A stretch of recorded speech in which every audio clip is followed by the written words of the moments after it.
Hello, hello, hello. We are live. And man, oh man, this should be an interesting one today. Really no idea what to expect. But the Colts did not handle business.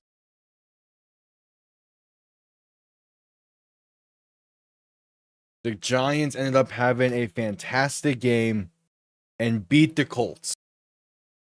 Now all Miami needs to do is simply win out and have Denver lose next week, and they are in.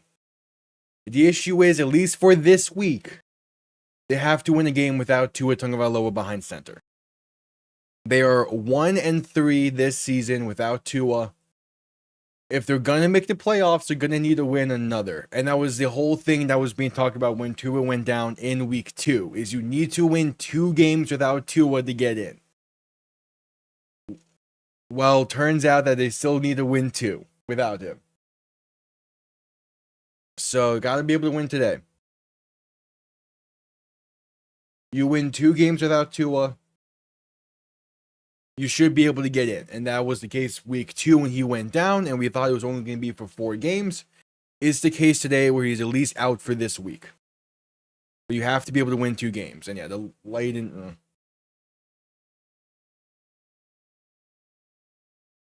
This should be an interesting one. The Jets just got their asses kicked, and they're most likely not going to be playing Rodgers next week, I think, because their season is long over, and they got the asses kicked today.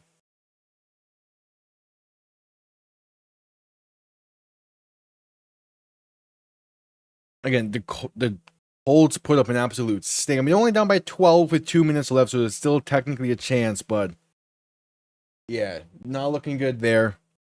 Raiders have completely ruined their tank over the past 2 weeks, and I don't know why. But they had a big-time win against the Saints today. The Eagles have officially clinched the NFC East. Time just expired on that game. A massive win for the Eagles against the Cowboys. Jacksonville 120-13 in a game that was not really good at all. And then Tampa sits a half game ahead of Atlanta as the Falcons play tonight against the Commanders. That should be an interesting game, but the focus is on Miami. Just have to win this one and hope Tua's ready for next week. If Miami does lose today and pretty much puts an end to the season, I would not expect Tua to be playing next week.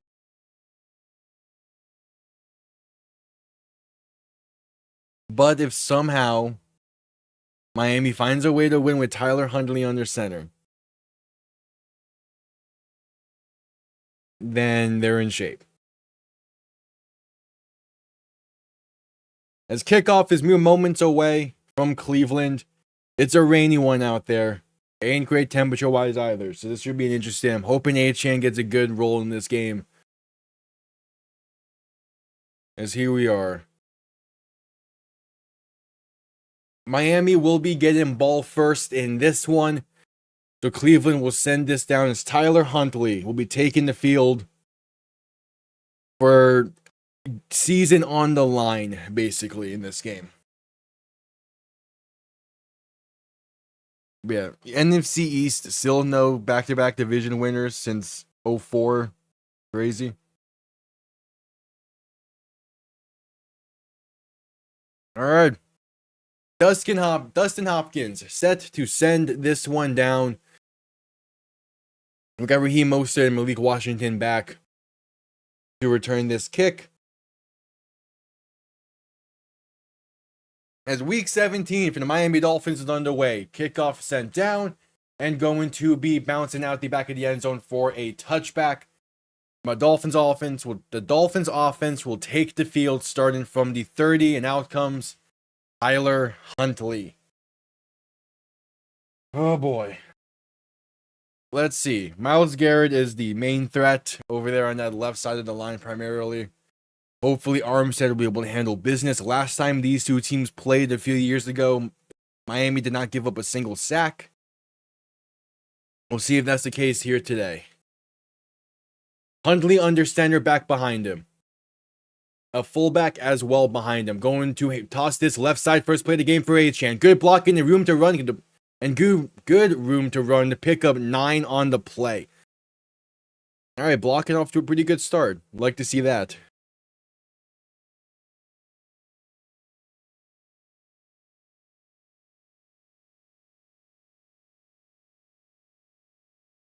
So 2nd and 1, Hundley and shotgun going to quick pass right side to Achane. That's caught for a screenplay with decent enough blocking to be able to fight his way for the first down marker at the 40-yard line. So, hey, 2 plays, a first down. Like what that's good. Good plays there. Wait, No. The Patriots have the first overall pick now? Where, man? They're going to pair Drake May with Travis Hunter, and the NFL is going to hate everyone. 1st and 10 from the 40. Hundley and shotgun back behind him. Fullback to his left. Going to toss this left side once again for Achane. Good blocking. Going to get a gain of about 6, maybe 7 on the play. Staying ahead of the 6. I like it. Oh, yeah. Giants lose to get to 13 to get to 3 and 13. Patriots have the tiebreaker. Well, they lose the tiebreaker, so they find, wow. God, I hate that so much. All right, so 2nd and 4 after the gain of 6.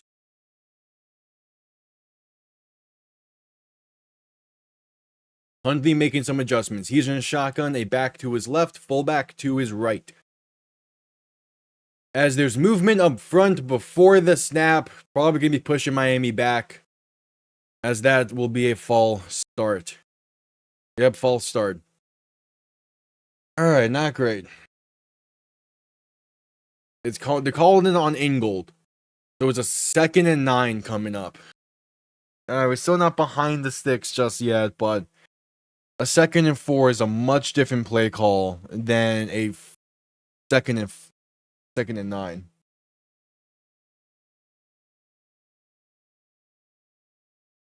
Hundley under center, back and fullback behind him, going to play action, looking to throw, has some time, stepping up, pass right side, caught by Tyreek for a first down and more, staying on his feet past the 45 and down to about the plus 44 as Kendall Lamb comes out of as Isaiah Wynn coming out of nowhere and laying a massive block that the Browns are not happy about. I love seeing that effort from Isaiah Wynn. He's someone I want Miami to bring back next year. Because he is a legit right guard for this team. That's a great throw by Hundley.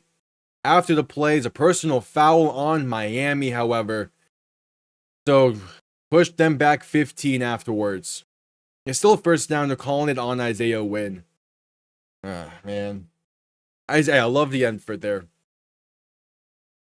Oh yeah, because he was ready to square up with anyone after that. So yeah, they're not calling it on his block there. It seems like they're calling it for the aftermath. And it's still 1st and 10. You still picked up those yards. But yeah, you're on the plus 40. We pretty much first down, no gain on the play. Hundley in shotgun. He was not ready for that snap. And he's going to be sacked back at the 32. Miscommunication between Hundley and Aaron Brewer. Oh, great. Great.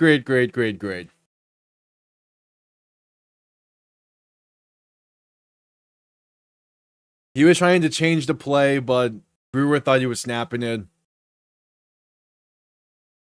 Tyler Hundley's behind center today for the start of this.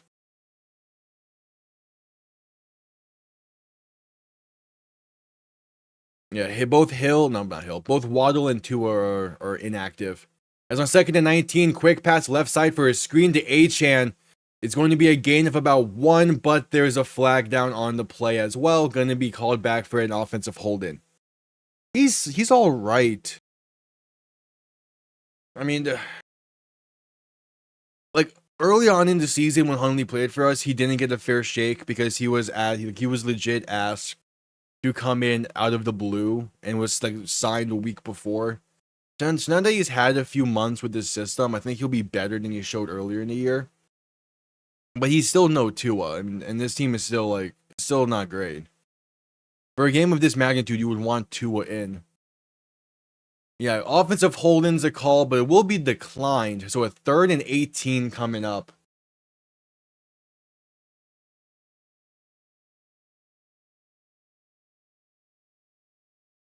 Yeah, the Colts have been eliminated after their loss to New York today.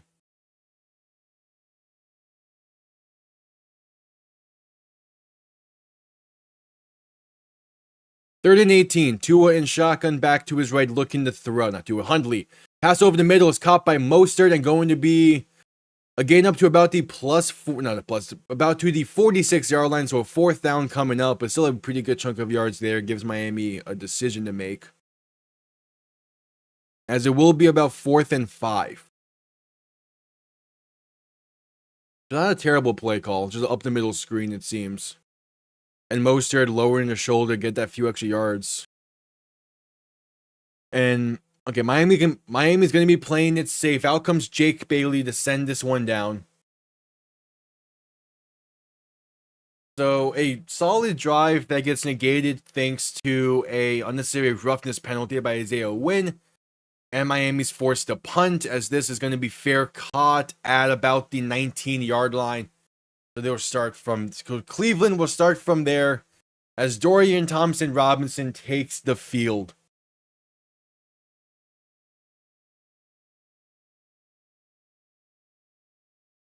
The Patriots play Buffalo next week, and the Patriots are set to have the 1st overall pick. They're going to get Drake May, aren't they?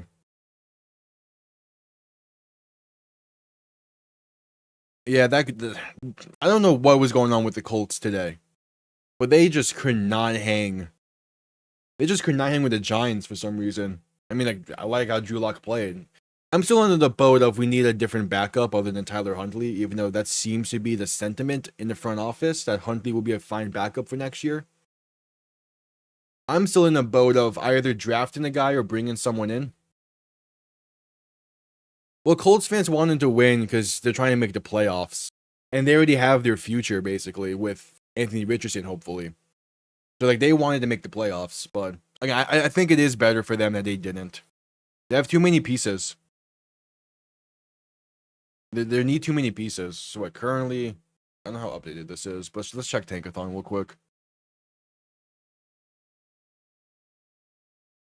Yeah, true. It was good. I mean, the Colts had the easiest path out of any of the 3 teams in a hunt, because they needed to win today against New York and then beat Jacksonville next week and hope Denver loses. So they could have made it, but they would have been bounced first round by Buffalo anyway. But it's you want to get your team experience, especially when the Colts are a fairly young team offensively. You want to get that experience in. But yeah, I think them losing where it's working out, it's going to work out better.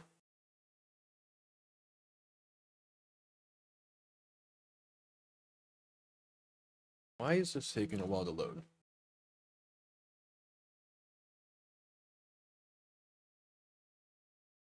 If I'm the Colts are a weird team when it comes to what they need, really. Part of it is offensive line, part of it is just defense in general. I think Jonathan Taylor's a fine back. I mean, he's on the contract, right? Yeah, exactly. Tight end and defense, really tight end. Oh, yeah, I guess that makes sense.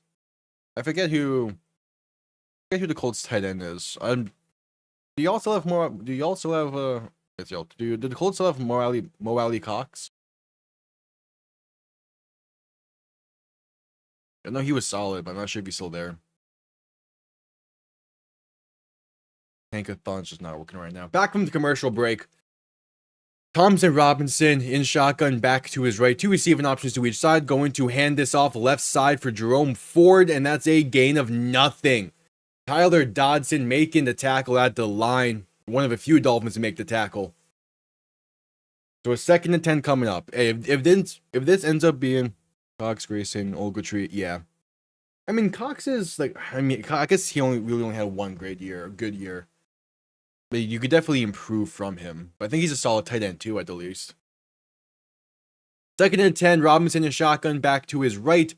Going to play action throw in right side, caught for a screen, and that's a gain of about 3 on the play for Cleveland. And that is, I believe, Elijah Moore on the reception. Oh, yeah. I forgot you got Jelani Woods. Injuries just suck. And that plays into a factor as well. And there's Jerry Jeudy on that completion. So a 3rd down coming up, 3rd and 6. Robinson and shotgun back to his right. 2 receiving options to each side. Dropping back, looking to throw. Has some time. Pass over the middle. The pass left side is too high and incomplete, off the mark, looking for Elijah Moore. And the Browns go 3 and out. All right, cool. Hey, if we win this game 3-0, I'll take it. Just survive this game and hope Tua is ready for next week.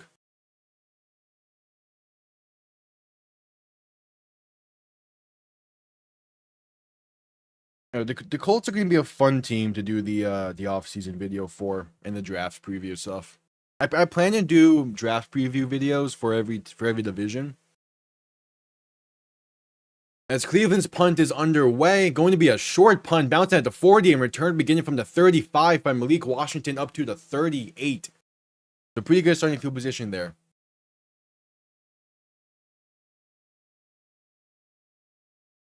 Yeah.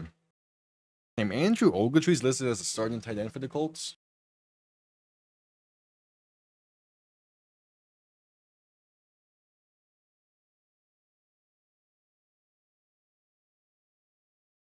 Oh, for sure. Yeah, like a dominant tight end would definitely help out Indy. Would definitely help out Indy. I mean, no, guys, I guess he didn't start with Pitts. Like even like Florida typically has a pretty solid tight end. I mean, it's just like someone else to be like that. Because it's similar to like with Miami this year. Like they got Jonnu Smith, and that tight end position is important for a guy who is important for a quarterback to have, because typically they're the check down option. And yeah, like Jonathan Taylor can be that as well, but typically you look for the big body tight end. Yeah. I mean, I've liked what I've seen from Alec Pierce as a deep threat, but he definitely isn't the biggest of bodied receivers. As yeah, the Bills have clinched the 2 seed. All right.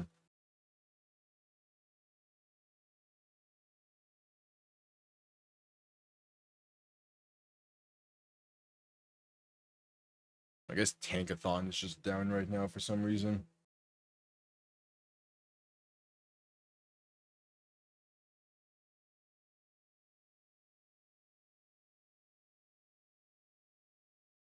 I mean, there was a few good receiver options in this draft. But yeah, definitely like a big body tight end that can be used as like a Swiss Army knife. Could be nice. I know. I know it's unlikely that the Falcons move on just yet. But if you can get Kyle Pitts and just like try to help him revitalize his career, because he's struggling in Atlanta, but he's still there for another year. This is his final year. Unless, of course, they're most likely going to pick up his 5th-year option. I don't know. Yeah, once the NFL season ends, I'm gonna dive a lot deeper into redraft stuff.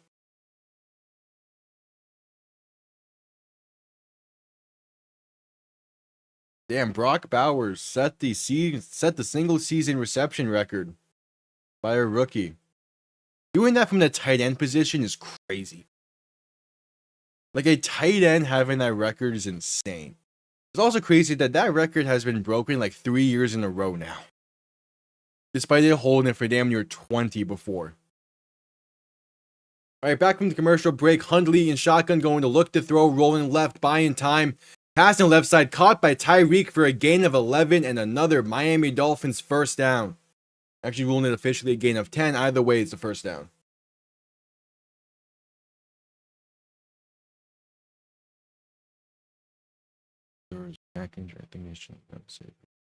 I wouldn't be shocked, and I feel a similar way about Miami doing that with Tua right now as well.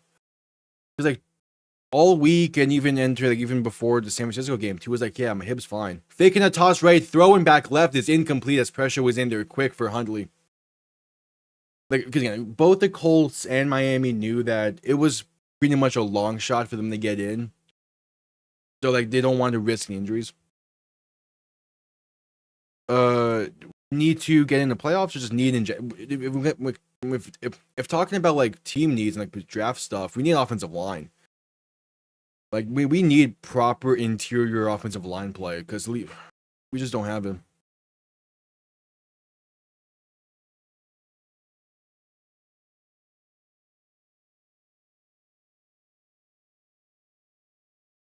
Pass to Jonnu Smith on the right side, going to be a first down for Miami.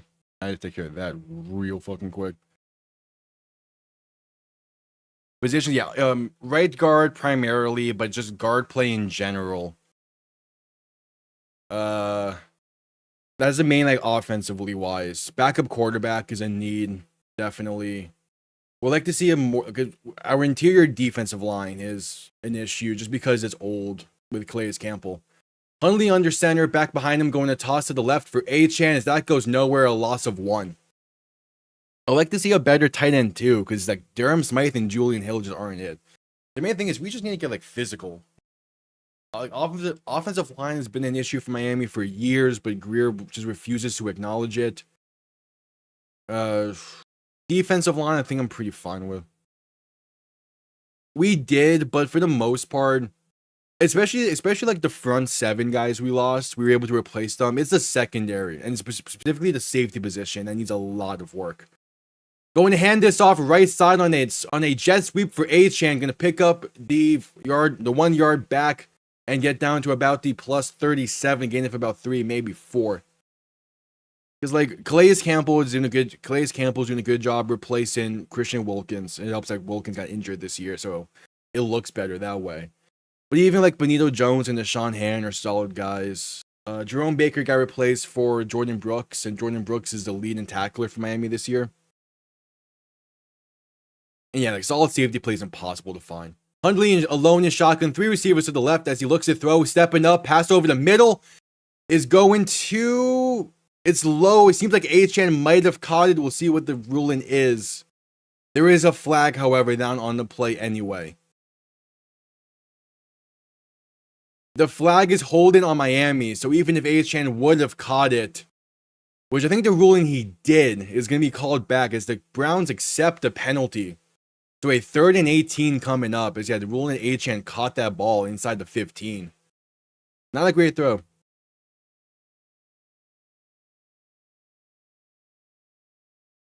I see Cincy doing more in the playoffs.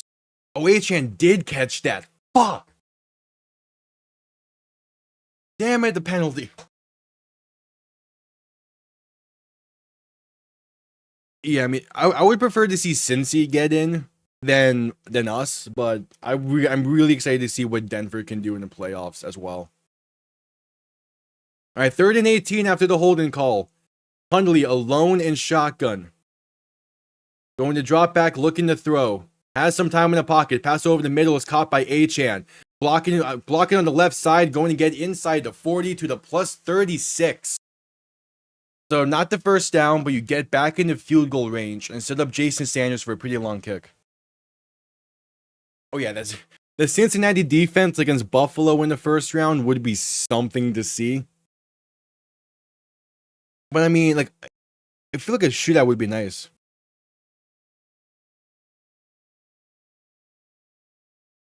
Well, people thought that way about the Packers last year, and they ended up making a surprise little run there. So we'll see. All right, 54-yard kick for Jason Sanders from the left hash to give Miami the early lead. Kick is up, and it is good. It hit off the crossbar and went in. Jason Sanders from distance. He has been reliable this season, and I love it. I haven't really looked at tight ends yet this draft.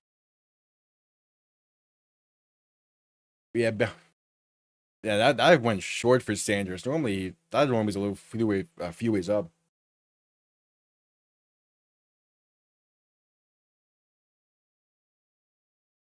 What do you mean by aggressive approach? You mean like Cincy? You mean like just Cincy just refusing to kill the clock last night? Because that definitely I'm not a fan of. If you can win a game, just win the game.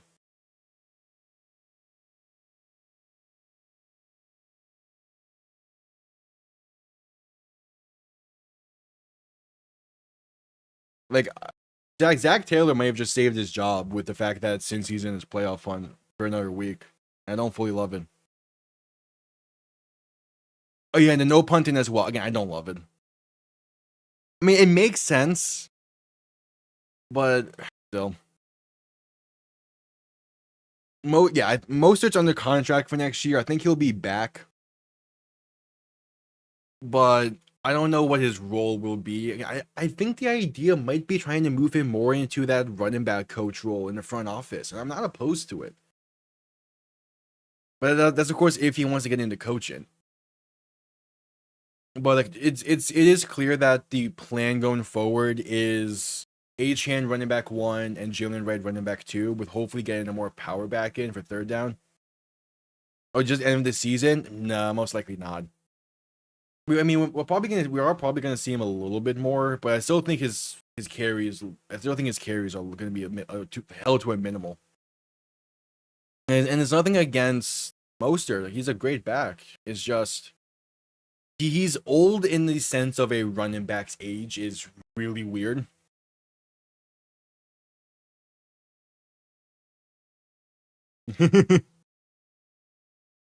What's up, Flash?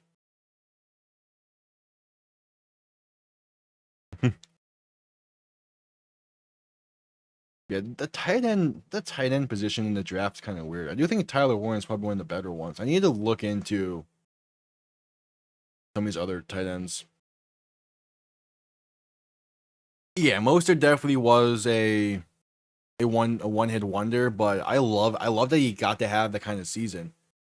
Because his early career, man, he was bouncing around. So if the fact that he even had a season like that is great. I love it. Yeah, I know. All right, kickoff underway. Going to be squibbed and returned beginning from the 5 by Jerome Ford. He's going to bounce off some defenders and get brought down at about the 26, maybe 27. So Cleveland will start from there. I think there's a lot of players in the league where I wish that they would just have like one more fantastic season before retiring, or just have one great season in general in their career. And that's been the case for like even a lot of draft busts earlier on, like in the 2010s. I wish Sam Bradford had one fantastic season because that would have just been funny to look at. All right, next Cleveland drive. Thompson under center, going to play action, looking to throw, rolling left. Pass left side is high, but brought down anyway for a gain of about 2. And that is not fully sure. I do not know Cleveland's roster nearly enough, huh?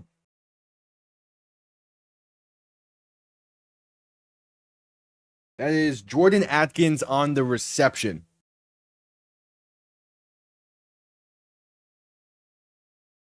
Yeah, he might be. And Sam Darnold's going to get paid for that season, which is like the impressive thing about him. Robinson looking to throw in 2nd and 8. Pass over the middle is caught by Atkins once again, and going to be a first down for Cleveland, a pickup of about 10. Down to the 40-yard line.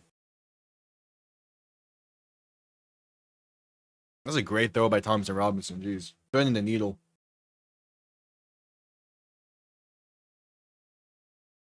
That's just a good throw.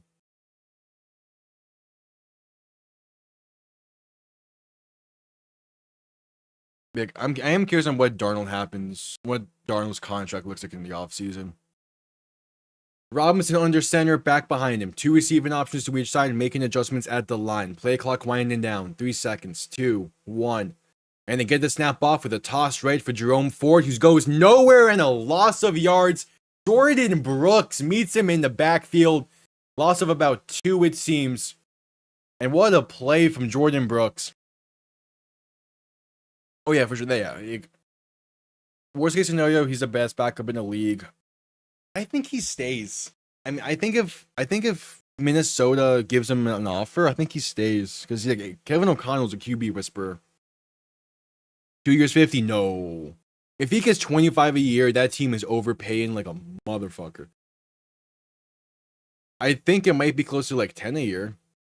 Robinson looking to throw in second 11. Pat pressure coming, looking to throw deep down the right side, overthrown, and Holland drops the diving interception 2 weeks in a row.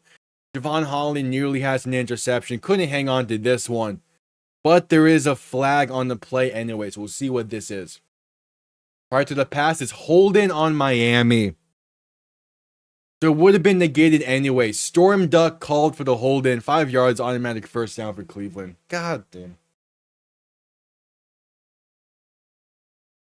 I do feel like teams are going to be hesitant. Someone would pay him more. Okay, the contract he's going to get is already, and it can be an insane contract for what the caliber player Darnold is. Handoff up the middle for Jerome Ford. Breaks off one tackle, but not going to go anywhere too much else afterwards. Gain of about 2 or 3 on the play. Yeah, 10 mil might be a little, like 10 mil a year might be low. I don't know, he might get closer to like 15, 20, but the contract he's going to get, he's not fully going to perform to that level, I don't think.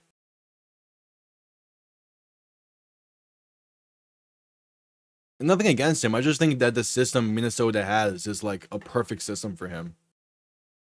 Handoff once again, right side for Cleveland on 2nd and 6, and going to gain about 3 on the play past midfield to the plus 48, and sets up a 3rd and short. The other thing is, like, the market for quarterbacks this offseason does kind of favor him getting a big bag because there's not a lot of QBs in the class that are really standout. But a lot of the QB needy teams are going to have a top pick already and get their guy, or they got their guy last year. So it's gonna be interesting. Robinson in shotgun back to his left, rolling right for 3rd and 2, trying to keep it himself, and going to be marked just shy. Got a 1.5 yards, needed 2. It's a 4th down for Cleveland, but it's a 4th and inches in no man's land. They're probably going to keep the offense on the field.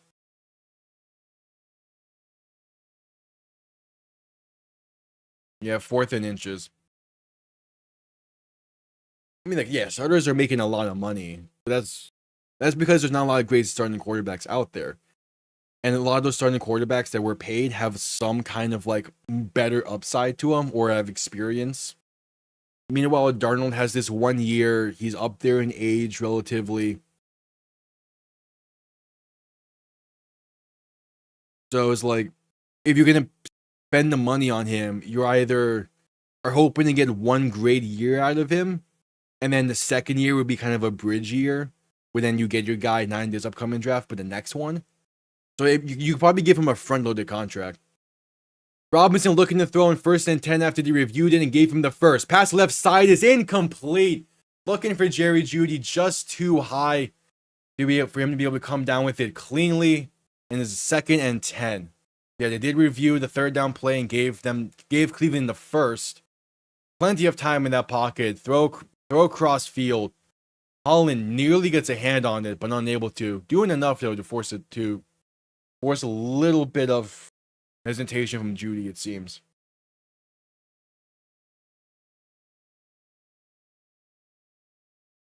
Robinson in shotgun back to his left. 3 receiving options to the left as well. Going to hand this off right side.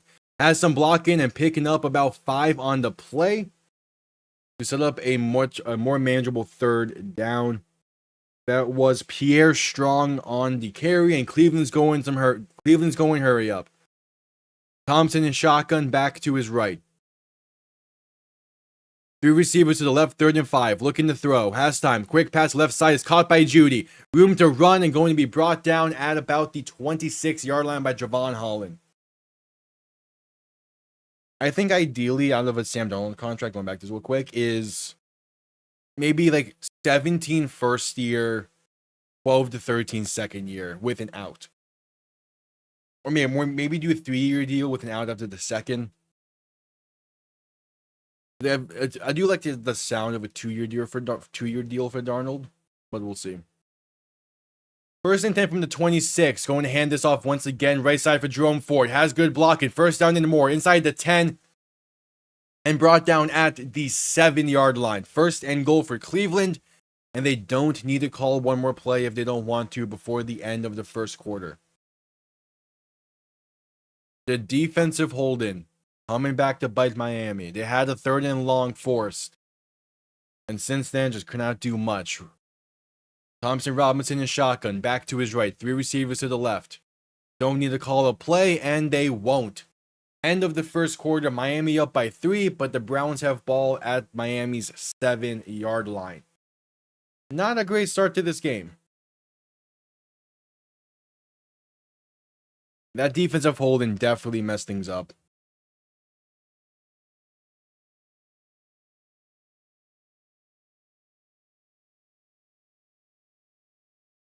Oh, here we go. Tankathon's back up. Yeah, the Colts currently sit at the 12th overall pick. Miami, depending on the results of this game, but currently they have the 15th, and that could jump up to, I believe, the 12th if they lose.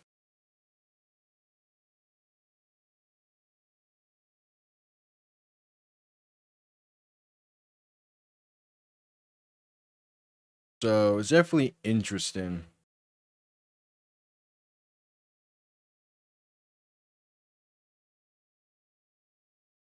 I don't know. This offseason is going to be weird. The QB market is a weird market this year.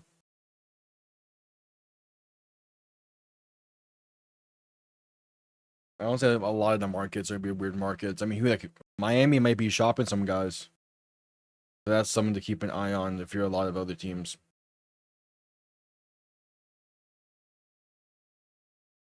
We'll say there are some guys in like later rounds for maybe not later rounds, but some receivers in this year's class that are definitely interesting.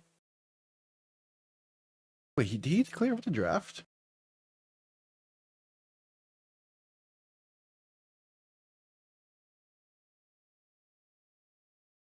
Then I realized Alec Iomander can declare for the draft. He's someone I'm keeping an eye on as well.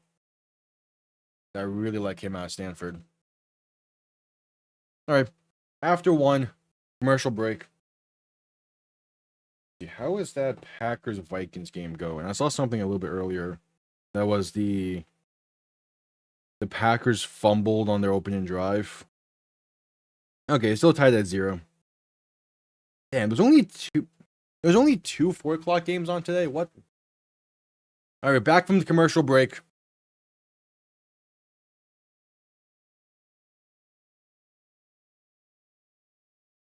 Yeah, Mike Vrabel, forgot he's on the sideline for Cleveland this year.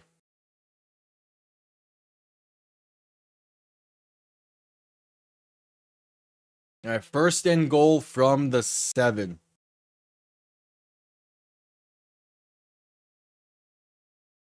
Robinson in shotgun, back to his right. 2 receiving options to each side.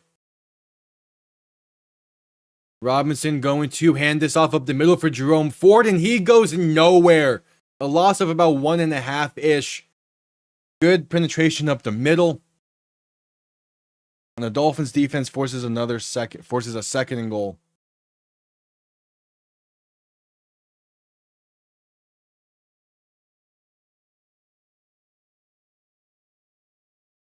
Yeah, but see right there, Benito Jones getting good penetration up the middle.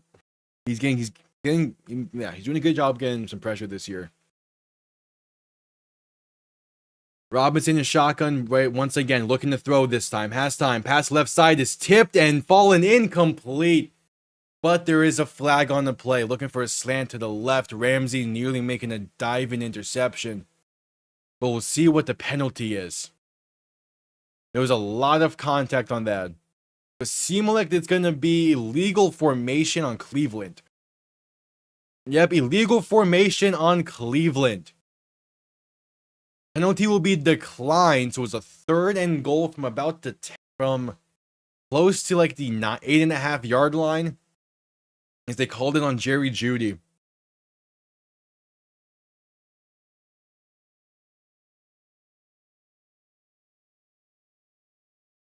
All right, 3rd and goal.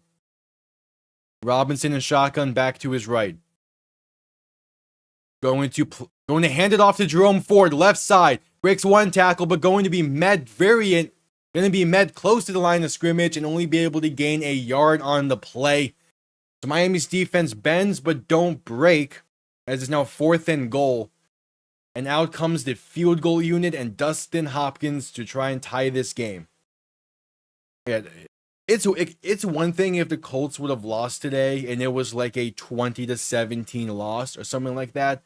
Now they gave up 42 points to New York. That's an embarrassing loss to get eliminated from playoff contention with. Like, that's just embarrassing. All right, the 25-yard kick from the left hash to tie this game at 3. Dustin Hopkins' kick is up and good. All right, bend, don't break, solid defense. Only gave up 3 points on that drive. Time to see what Miami's offense can do when we get back from this commercial break.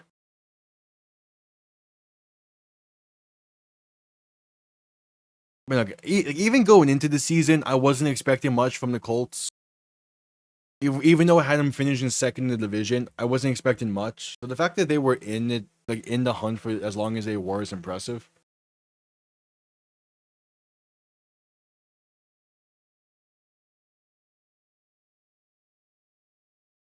But yeah, still.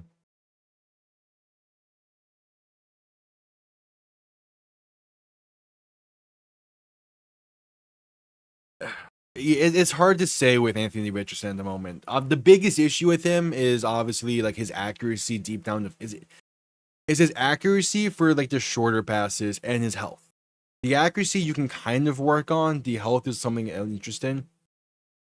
I don't think he would be like a true franchise guy, but I think you give him the full length of his rookie contract. Like he has 2 years left, plus the 5th-year option. So like, I think you give him the rookie contract. You give him the 5th year as well. You give him the full 5 years, and then you make the decision then. I don't think you give him an extension after the 4th year like most teams do, because it's too risky to do that. At least as of right now. Of course, next year you can have a massive season and you want to jump on that then, but we'll see.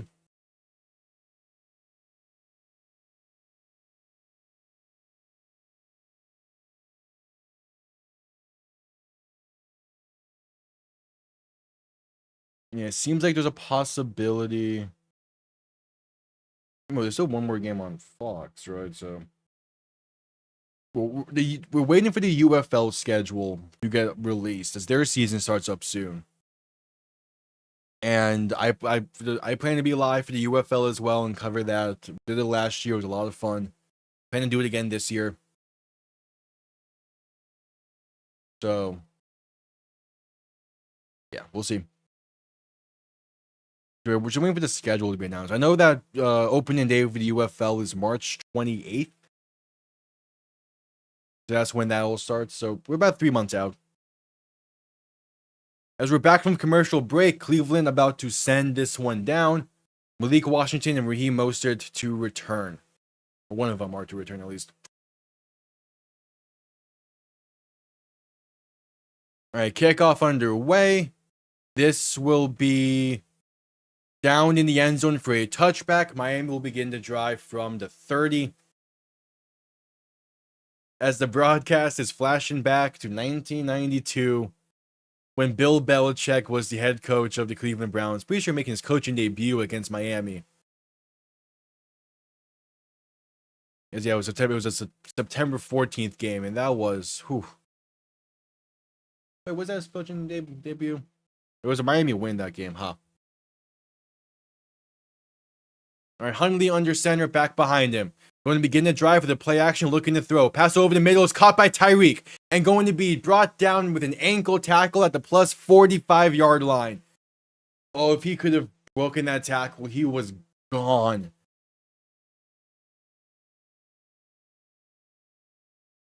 Good throw by Hundley, right on the numbers. No, it wasn't his coaching debut.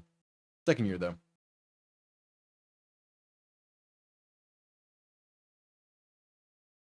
All right, 1st and 10 from the plus 45. Huntley shotgun back behind him.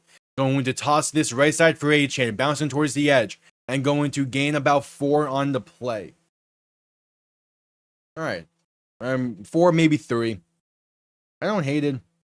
I like the idea of getting the ground game going, though. That's going to be a key thing with both this week and next week.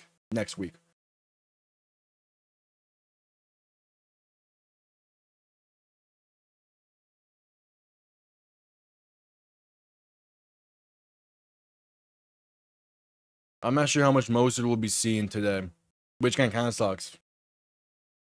Huntley under center, back and fullback behind him, going to toss this once again up the middle, and that goes absolutely nowhere. A loss of about 2. No blocking on that as Achane was the ball carrier.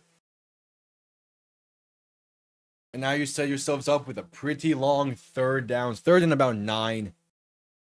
Not quite in field goal range yet. Yeah, Robert Jones got beat pretty much instantly. Couldn't land his block. Now it's 3rd and 9. We're relatively close to field goal range. Huntley alone in shotgun. 3 receivers to the right, 2 to the left. Ball on the 44-yard line looking to throw. Going to roll to his right to buy some time. And just going to throw it towards the sideline. Incomplete.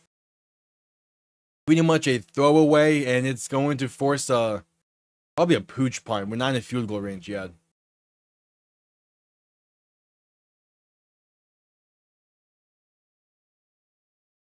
Yeah, just not really anything.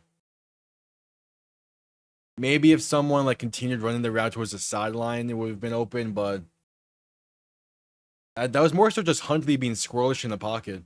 And yeah, here comes a pooch punt by Jake Bailey. Gonna send it down, looking to pin Cleveland deep, but this bounces 5 yards deep into the end zone. Come on. All right, so Cleveland will start the drive from the 20 with 11:20 left in the first half. All tied up at 3 as we head to commercial break.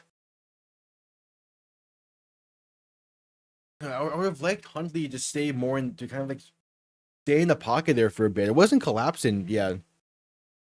They had a spy there, so him rolling out did not help the play. Sit in the pocket for another second. You had the time. And let the play develop a bit more. Also, we'd like to see I believe it was Achane who was in the slot on the left side there. We'd like to see him just run towards the right side fully. Because if he does that, he's probably open somewhat. At least try and get it to him and force a penalty. We'll see. All right, again, so Cleveland ball when we come back from this commercial break. I still find it so hard to believe that there's only 2 4:00 games today. And it's this game and fucking Packers Vikings.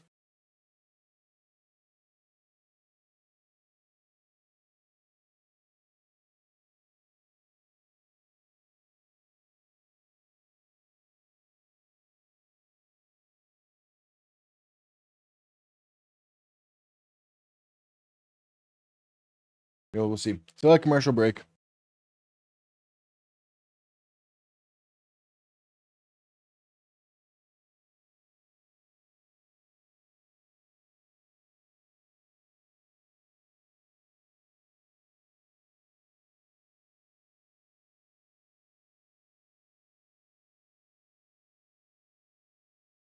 Still at commercial break.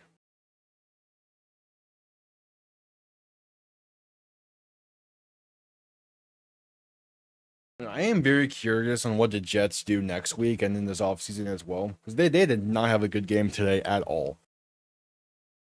And that's not too surprising when you're looking at who they played, but I mean, do you really play Rodgers next week?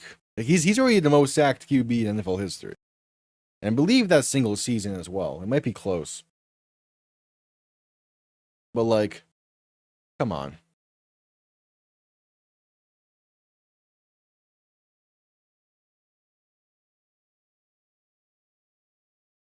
All right, just coming back from the commercial break.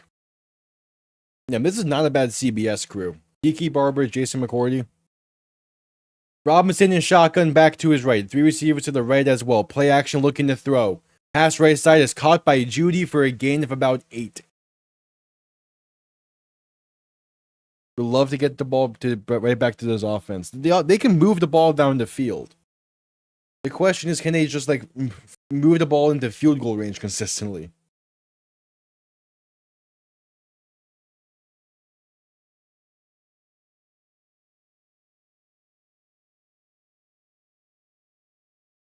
All right, 2nd and 10. Oh, they ruled it incomplete. 2nd and 10 for Cleveland. Okay, we take that. Robinson is shotgun back to his right. And going to quick throw right side and dropped by Judy, incomplete.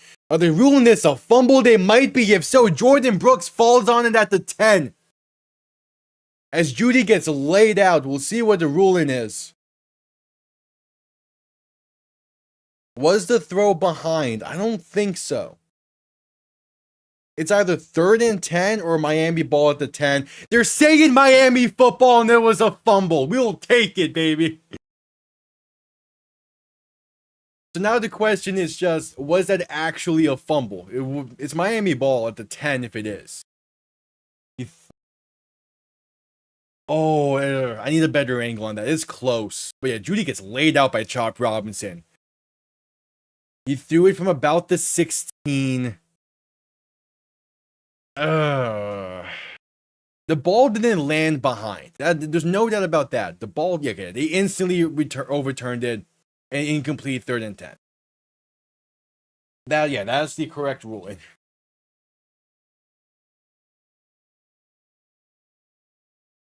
I do like Chop just laying the hit and playing through the whistle. All right, Robinson alone in shotgun. 3 receivers to the right, 2 to the left. 3rd and 10, looking to throw. Has some time, rolling right to buy more. Passing right side is incomplete. No one in the area. And it's a 3 and out for this Cleveland offense. The Dolphins defense making plays when they need to. Love to see it. Tyrell Dodson was the one getting the primary pressure there. Dude, Tyrell Dodson has been a sneakily good mid-season pickup for Miami. It sucks that it might not be for anything, but I would like to see him be brought back at least. Alright, punt is underway and comes off clean for Cleveland. A good deep punt with Tyreek back to return this from the 15. Trying to make some magic happen. Pass and down at about the 30, so a 15-yard return for Tyreek Hill. Not bad. Don't know fully why we're using him as a return man, but got a pretty decent return out of it. As we head to commercial break.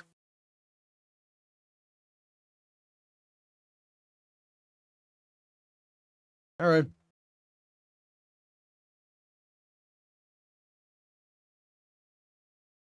Yeah, not too shabby.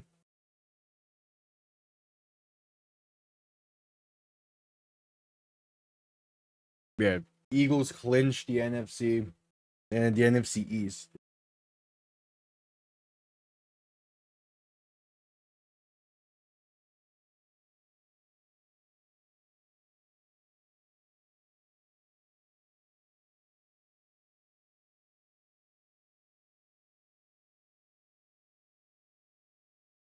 We'll see. Miami kind of needs a drive here, it feels. They got ball to begin the game.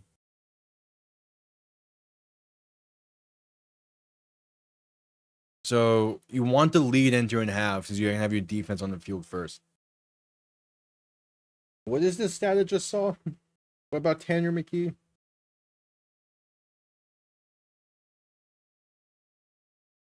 Tanner McKee had 2 of the 3 passes that were caught and thrown by Tanner McKee went for touchdowns.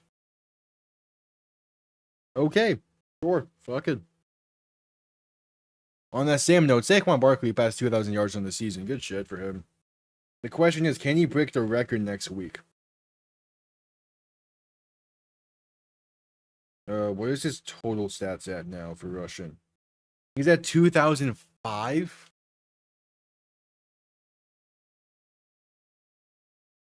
What's the rushing record? He would need 100 yards. You need an over 100-yard game next week in order to break the record.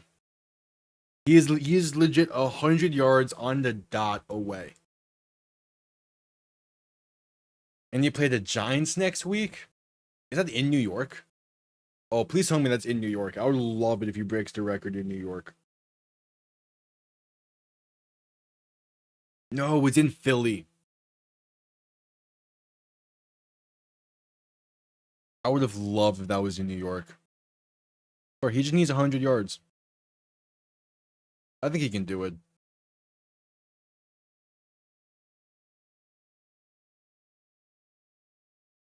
All right, back from the commercial break. 1st and 10, just under 11 minutes to play in the half.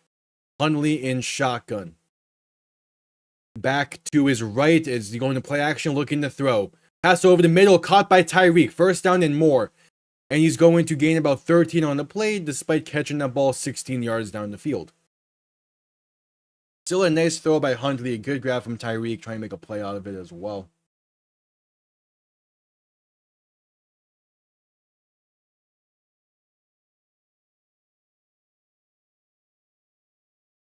But Hundley is definitely playing better than he did earlier on in the season, and I like that. I still think we need like a proper QB2 competition next year, but I like what we're seeing from Hundley today. Hundley under center, back behind him. And going to play action, trying an end around to Malik Washington. He makes one man miss behind the line, but going absolutely nowhere. A massive loss of yards on the play. Getting too fancy with it for no reason. Fake the halfback dive, tried an end around. Cleveland read it like a book. And that might be a loss of about 10 on the play. Yeah, just Cleveland read it like a book. Simple as that.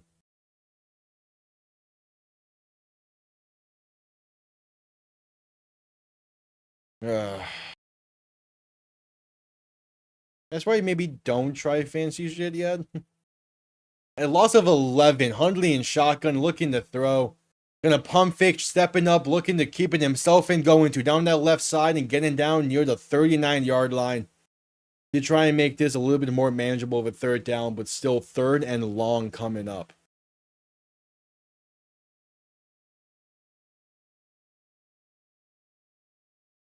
Yeah.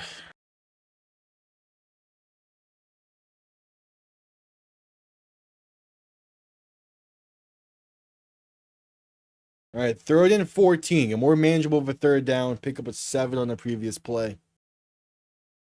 But still don't like the odds. Hundley in shotgun, back to his right. 3 receivers to the right as well. Quick pass right side, caught for a screen by Achane. Going to make some people miss and work his way past the 45 to about the 47. Shy of the 1st down marker, a gain of roughly 7. And out comes Jake Bailey to send this one down. Yeah, I mean, it's hard to bounce back after a loss of 11 on 1st down. Like, that's just a tough pill to swallow. Like, you gained 14 on those 2 downs. Like, you should have done those 2 back to back. I know one of them was a QB scramble, but still. Bailey's punt comes off clean and going to be fair caught and bouncing towards the end zone, and it's a touchback. Couldn't quite pin them deep. Oh, there is a flag on the play. We'll see what this is. Some be roughing the kicker. Be roughing the kicker. Yeah, the gunner was telling Bailey, "Hey, I got blocked, man. Nothing I could do." What's the penalty? Or was he telling the refs that he got blocked?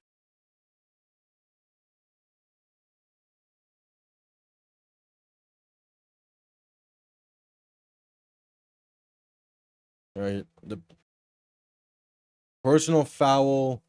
Personal foul on Cleveland.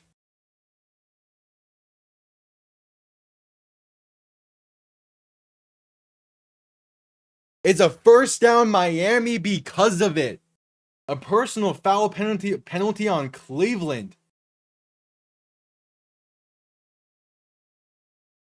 Is it an after the play thing? No. He might have said some shit. It's a 1st down Miami though anyway. Personal foul on Cleveland. We'll take it seems. At least that's what it seemed like they said. Either way, we're heading to a commercial break. So what was...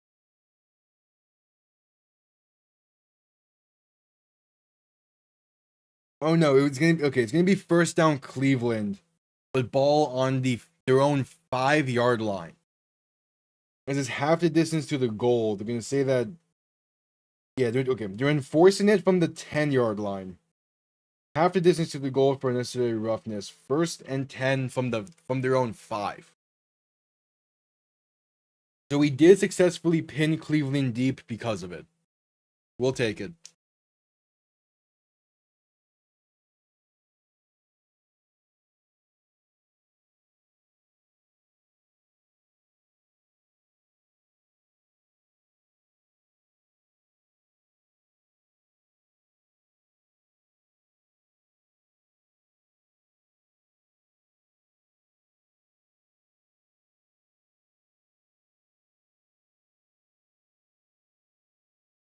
All right.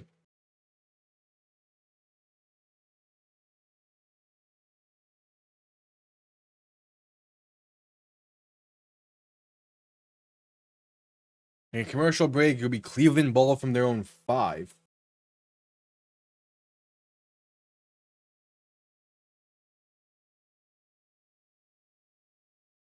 So hopefully we can take advantage of it.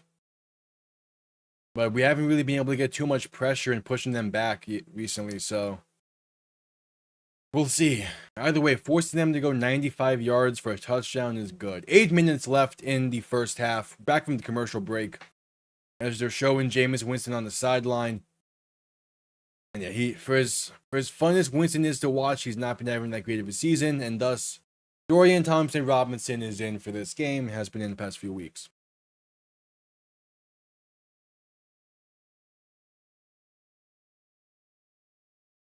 All right, first and 10 for Cleveland, backed up in their own 5. Robinson is shotgun, back to his right, 3 receivers to the left. A handoff, left side, going to pick up a few yards there, gain of roughly 5. So they give themselves some breathing room on offense. Yes, you would like to be able to get some pressure there and hold him to a minimal gain, but just couldn't quite do it there. As was that Deontay Foreman on the carry? He's still in the league. Yeah, Deontay Foreman. Wow. All right, 2nd and 5 coming up. Robinson under center, back behind him. 3 receiving options to the right. Play clock winding down. They get the snap off as they hand this off once again up the middle for Foreman. He's going to fight his way for a gain of about 4, maybe 3, and a 3rd down coming up.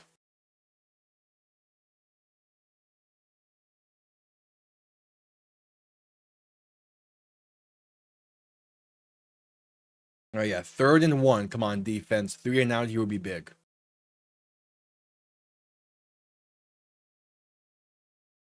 3 and out here would be big. Robinson under center, back and fullback behind him. Handoff to the fullback up the middle, and that's a 1st down, gain of roughly 5. That is Deontay Foreman once again, but lining up in the fullback position. So to keep the drive alive.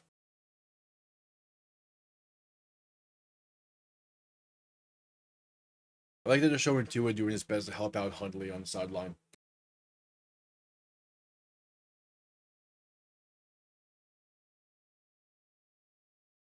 Robinson is shotgun, back behind him. 1st and 10 from the 19, shifting the back to his right as they hand this off to Foreman up the middle. Breaks 1 tackle, but still brought down behind the line for a loss of 1 as Zach Zeeler met him in the backfield. There is a flag on the play, however, as Jerome Ford comes up hopping. As he's going to now work his way towards the sideline, hopping on 1 foot. It is a holding call on Cleveland.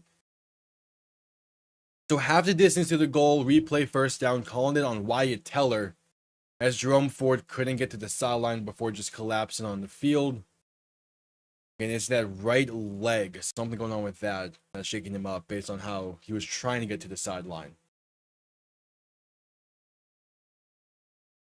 Ooh, yeah. Robinson landed on it, it seemed, or maybe his lineman, like someone landed on that right leg. It was Chop Robinson and Zach Zeeler combining for what would be a 1-yard tackle for loss, but the holding call make it a 1st and something. You don't remember exactly what. Having this to the goal from 19, would that be like a 1st and 20, 1st and 19? Yeah, 1st and 19. Hey, Tyreek passed the 11,000 career receiving yard mark. That's crazy, man.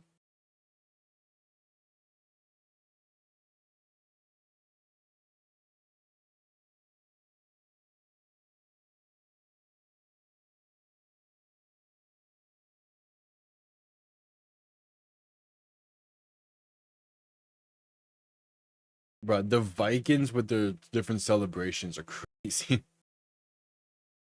It's their defense as well doing that, right? I mean, they had the High School Musical today, it seems.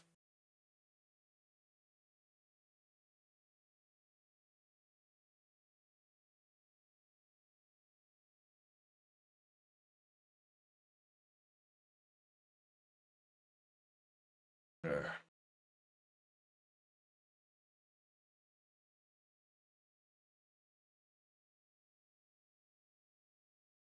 I just would like to see the play calling get fixed.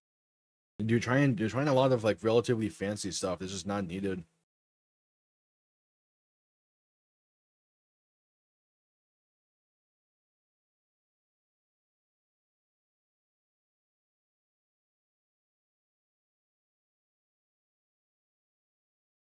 But we'll see.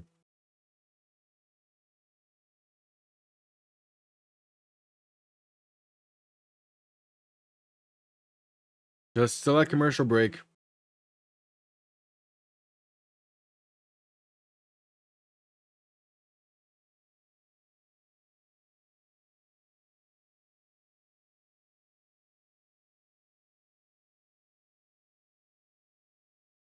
All right, here we go. Just coming back from the commercial break. 1st and 19. 6:02 left to play in the half. Ball now back to Cleveland's own 10-yard line. I mean, this is a perfect moment in this game. You force them to punt from deep in their own end zone. Ball in the 9. If you force them to punt from deep in their own end zone, you get a good field position in. You can take the lead pretty easily. Robinson is shotgun back to his right. 3 receiving options to the right as well. Gonna play action, look to throw. Robinson with some time. Pass over the middle is caught for a gain of 17 by Jerry Jeudy. And that's exactly the play you can't give up in that situation.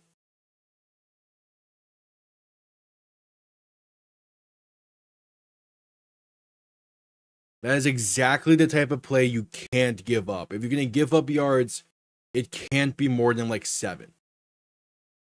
Arguably, you can give up the amount of yards back from the penalty, but you can't give up 17. As Robinson's going to hand this off up the middle for Foreman, he breaks 1 tackle and gets the first down and more. Legs still moving as he picks up roughly 5 on the play.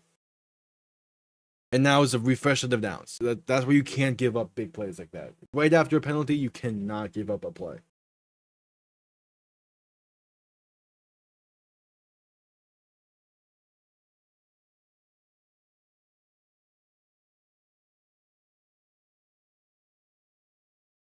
Robinson under center, back behind him, 2 receiving options to each side.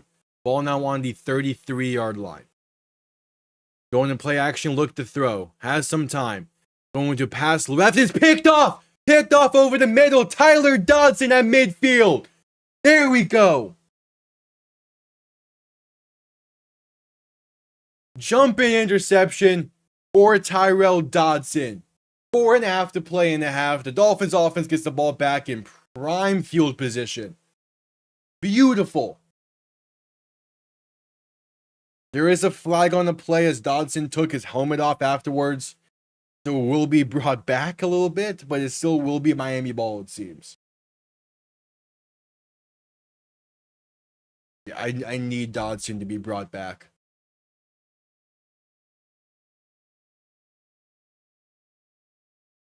Yeah, sportsmanlike conduct on Dodson, taking his helmet off. It's fine. He still made the play.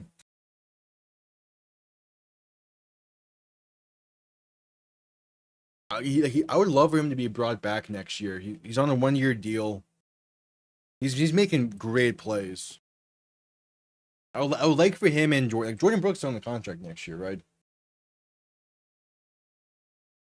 Jordan Brooks. I believe he is. Yeah, so I'd like Dotson to be brought back. And you taking your helmet off. Yeah, I just can't do that. The ball now on the 35. Only looking to throw. Quick pass to the right is caught for a gain of about 5 by Tyreek Hill. All right. Good play right afterwards. Yeah, because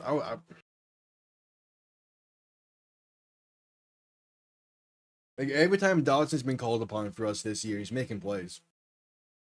I would like to see him and Jordan Brooks stay as the linebacker duo. Obviously, you probably want to bring in a different linebacker just to shake things up every once in a while, but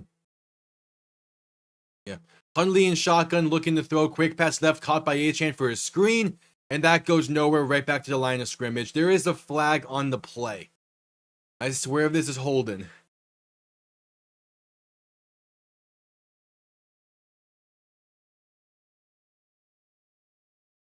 It is holding on Miami. I hate this team.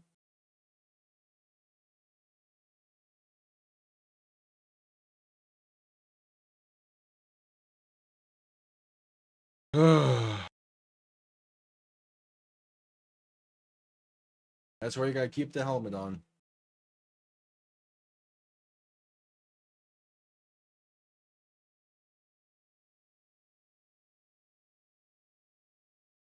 All right, so 2nd and 15. Miami has the same amount of penalties as they do first downs today.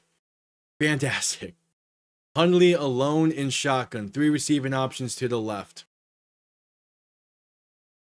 Going to drop back, looking to throw. Pressure coming, rolling right, and sacked back at the 22. Oh, that's where you gotta keep the helmet on because your entire play calling scheme changes when if you start from the 50 or from the 35.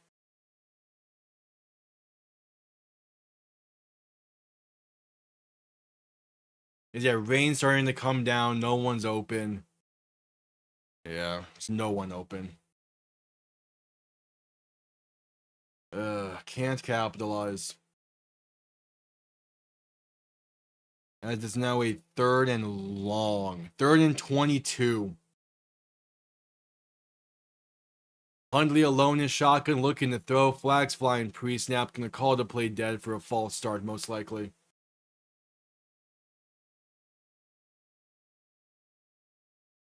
Yep, false start. It's now a 3rd and 27. Fucking hell. Kendall Lamb called for it. Would have had great field position in at the 50. Instead, we start from the 35 and can't do anything with it. And now it's 3rd and 27. We've actively went backwards.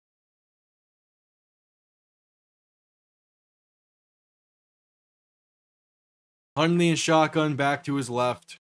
3 receivers to the left as well. Ball now on our own 18. Quick pass left side, caught for a screen, going to pick up those yards back on the false start and get down to about the 26-yard line. That's D. Eskridge on the reception. And it's a 3 and out for this Dolphins offense. Bad penalties, man. Like a 3rd and 5 would have been easy to deal with. You take a bad holding call, followed up by a sack. I mean, just terrible. Jake Bailey on to send this one down. It's 4th and 19. But first, we're going to get the 2-minute warning. 2 minutes to play in the half. Still all tied up at 3. As the Dolphins look to keep their playoff hopes alive with a win. And we head to commercial break.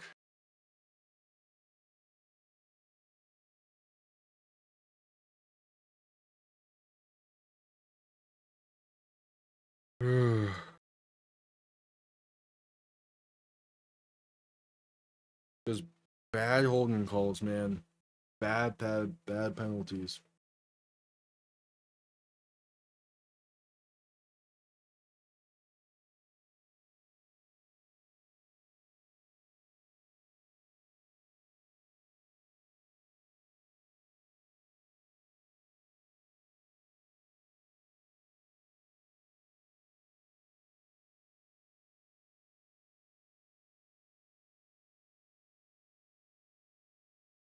Oh, well.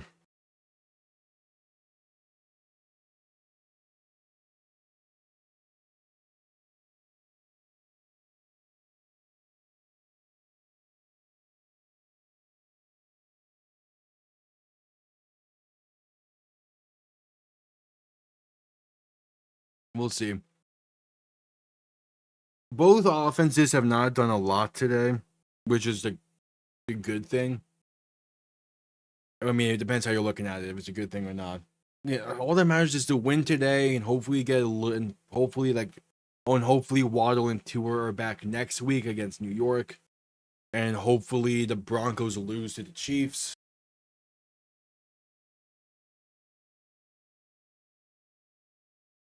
But it's just in a tough spot right now.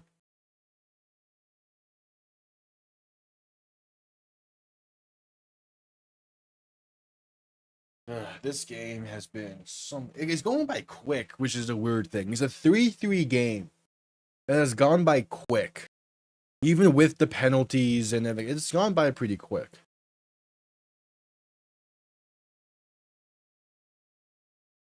Which part of that might be Miami trying to focus more on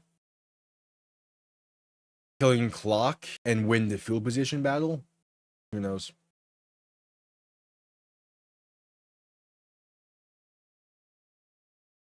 All right, but time for this defense. As Jake Bailey's about to send this one down with 2 minutes to play in the half. Gonna try and flip the field here. This is where you wish you had a punter like Thomas Morstead or Matt Ariza.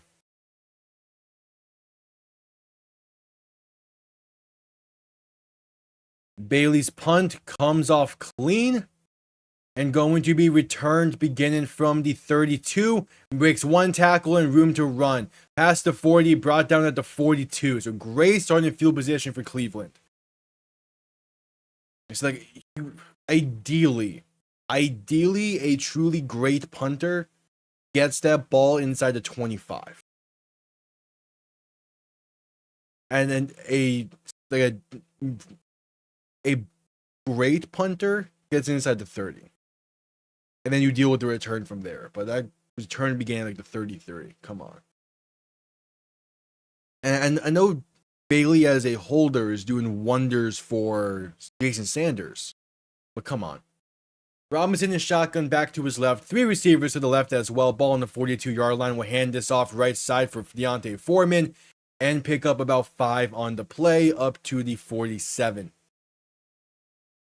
Game clock winding down. Minute 35 to play already. I'm officially ruling it a gain of 4.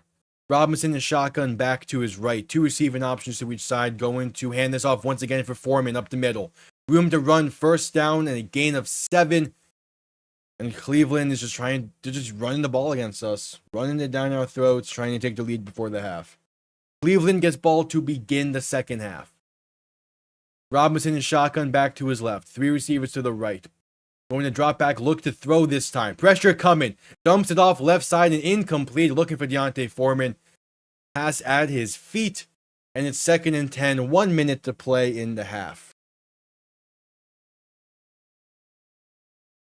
Oh, man.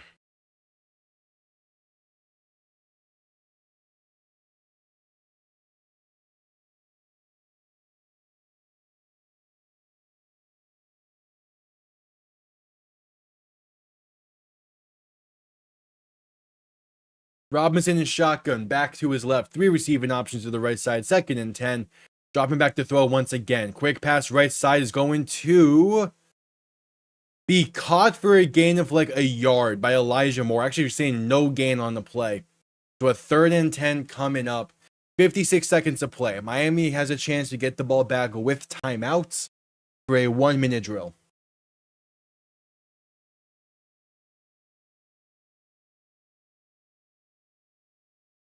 We'll see what they can do here. Robinson alone in shotgun. 4 receiving options to the left side. Can motion one of them towards the backfield to Dorian Thompson, Robinson's right.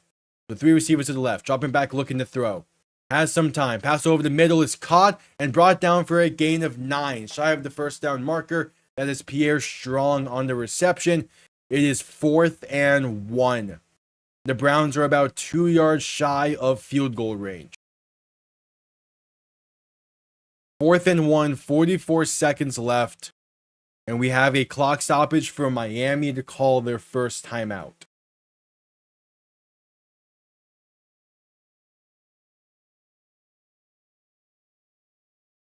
"45 seconds left. Miami has called their first timeout. Simply looking to get the ball back with a chance to take the lead, to tie the game, to do something.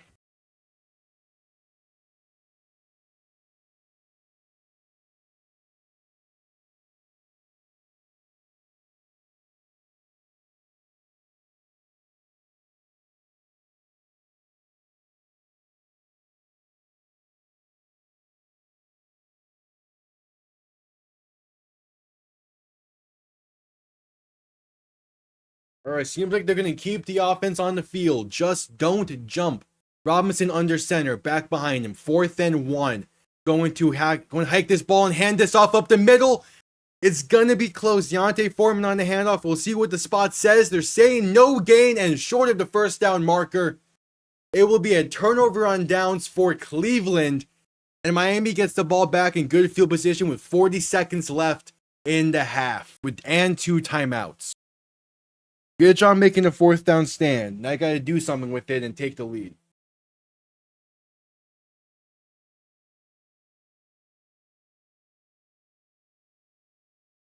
Let's see. Did we actually make the stop? It's close. It was going to be close. It needed like 1.5 yards. The question is, did we get the stop? Either way, short of the first down marker. But it's close. When does his knee touch? Hundley, the offense is on the field. Hundley and shotgun back behind him. Going to look to throw in 1st and 10. Pressure coming. Pass over the middle is picked off, intercepted.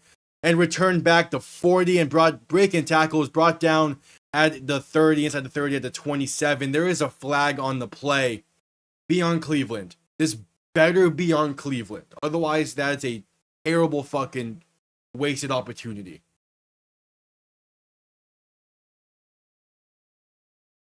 It is defensive pass interference on Cleveland. Thank fuck.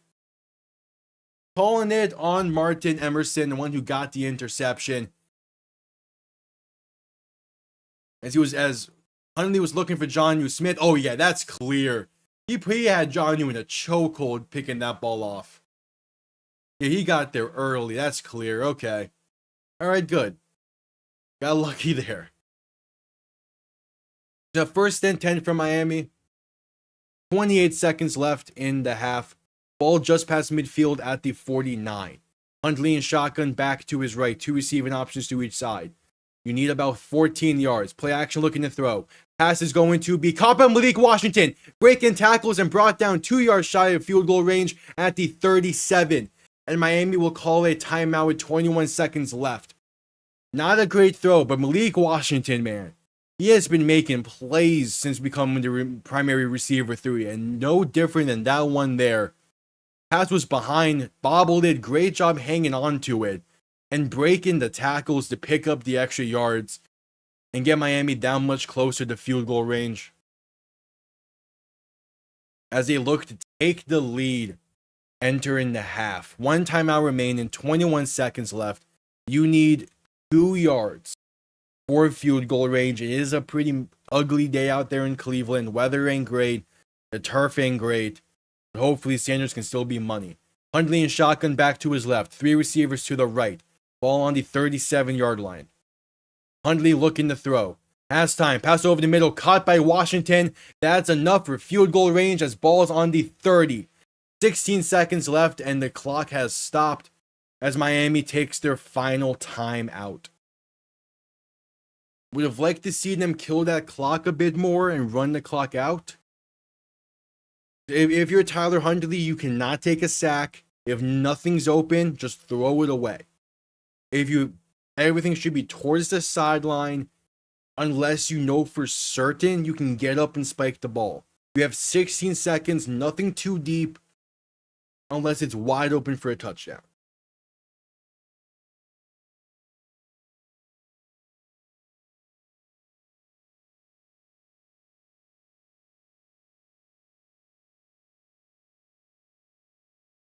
I gotta play this safe. Hundley and shotgun, back to his right, 3 receivers to the left, 2nd and 3, looking to throw. Quick pass right side's caught by Washington, gonna be brought down to 21. Hurry up and spike it. 10 seconds, hurry up and spike it. 7, come on, hurry up and spike it. 5 seconds left. Spike the damn ball. 3, 2, 1. Spikes it with 1 second left at the 21-yard line. Ooh, that was dangerous. 1 second left, spiked, came off. Jason Sanders taking the field to give Miami the 3-point lead entering the half. A good 1-minute drill by Tyler Huntley. Now it's time for Sanders to finish this off.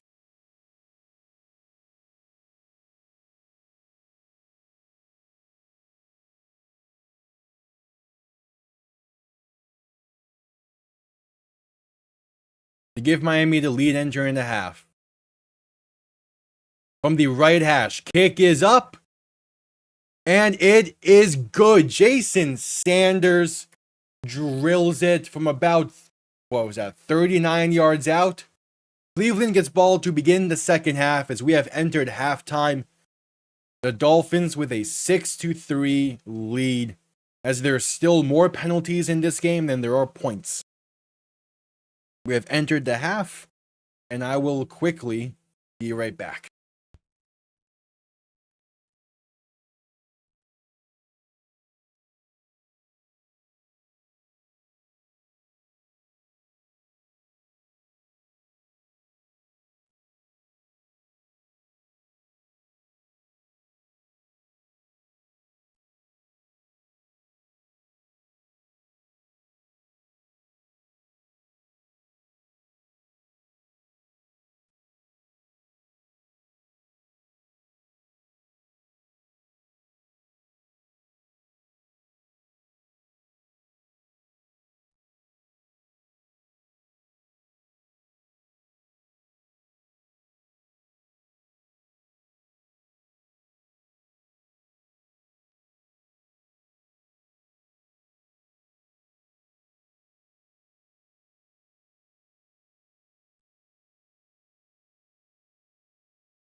All right, we back. It's halftime. So with it being the half, how is this Packers game going?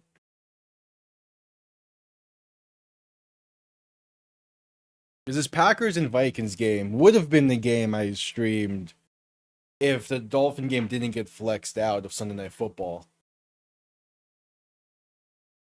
All right, Vikings up by 4. They have 3 minutes before the half there. All right.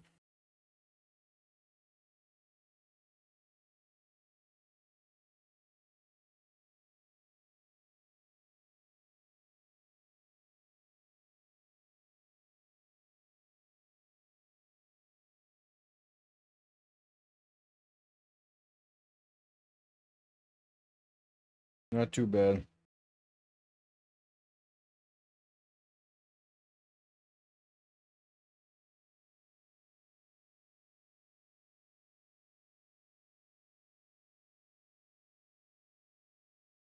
Yeah, they're showing highlights from earlier games, and man, the Bills dog walking the Jets was amazing to see.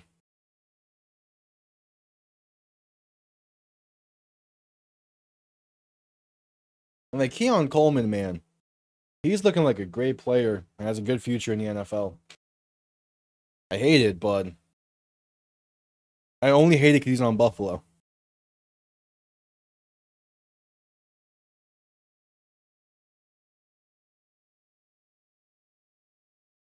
Meanwhile, Drew Lock might have just earned himself a contract next year with his play today against Indianapolis. He played so well in that game. Big time win for the Giants, which the Giants probably didn't want to win, but hey, they won anyway.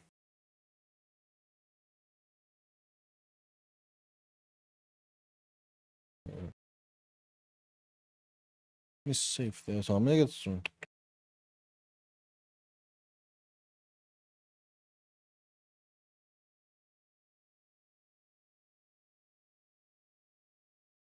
Yeah, draft pick trade value chart.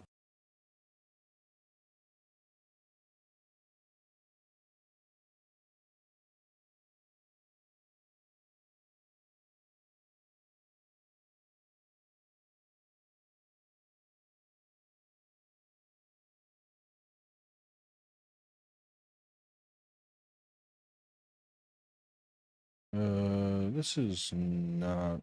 This is what I was looking for. Why is it not? The Dolphins not. Yeah, that's what needs to happen. We need to finish business today, and then we need to handle business next week, and we need Carson Wentz to handle business against the Broncos. Ideally, what happens is KC plays their starters for one half, and within that half of play, they just completely dominate Denver. So then the second half is pretty much meaningless in that game. Okay, it all starts with Miami having to win out. Man, maybe it's because I'm trying to figure out the. I'm not surprised that they're playing their starters. The question is just how long are they playing them, and what happens while they play their starters. Because like last time the Broncos and Chiefs played, the Broncos should have won that game. So it will be interesting to see how this plays out.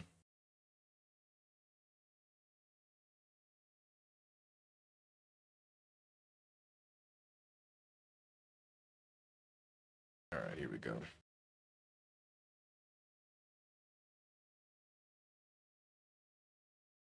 This is gonna do for now because Pro Football Focus does not have their chart set up. I'm gonna still prepare for the draft video, pre-draft videos. Yeah, and it's because of that fact with the NFC East why I didn't have Dallas win the division this year. In fact, I had Philly. My NFC East predictions weren't too far off. I say that because I got two of them right. I had Philly win the division and Dallas finishing third. I flipped the Giants and Commanders. That was the only thing. But like I knew that Dallas was not going to win the division this year. And plus their off season was way too mediocre, was way too bad, and just did not do enough in the off season. They took way too long to get those contract stuff. AFC's Buffalo has won the division for the fifth straight year, sixth straight year since 2019. No, since 2020 they've won the division. So it was five straight years. And then before that, it was New England between the 09 and the 2019 season. It's AFC typically has repeat division winners. Because the last time Miami won the division was 2008. The last time the Jets won the division was 2002.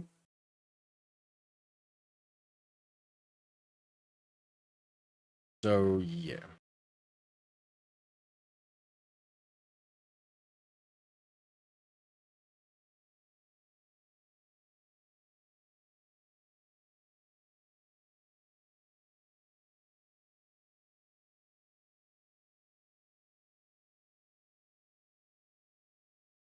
And yeah, in the AFC West as well, there's been the Chiefs since what was it really 2018? What? So oh yeah, because the Chargers were solid. That's right. I forgot that the Chargers were solid. I'm currently working on a video about like bad teams and the Chargers fall in there a few times. All right, the AFC North is still like so one of the thing with the NFC East is like, well, yeah, they've had a different division winner every single year for like 20 plus years now. It's not competitive in the nature of them having different division winners. Like you can pretty much bank on the fact that like next year the Eagles might be good, might be a good team, but it won't be as competitive as they were this year, just because they won the division this year. Now I'm not saying we're gonna see if there is ever gonna be a time where we have a repeat NFC East team, it probably will be next year with the Eagles, because they're just looking like that good of a team. But who knows?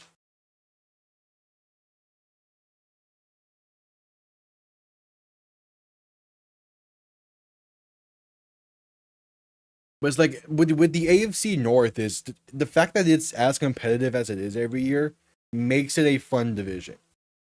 Or like the NFC North this year. Like this the NFC North was an incredible division to watch this year. It would be nice to see Washington for it to be Washington next year. I don't know.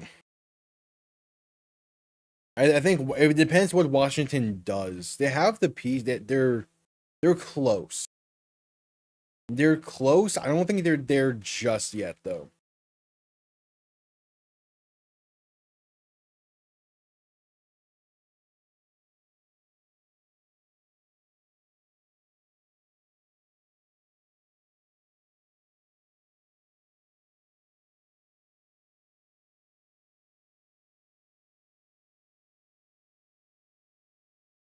When I like Washington. I kind of was expect I kind of was anticipating next year to be the big year for Washington anyway, where they take that step forward and become a really competitive team. They did it this year instead. So it will be interesting, but I also think Dallas is ready to like rebound next year. Like the NFC East could be a really competitive division.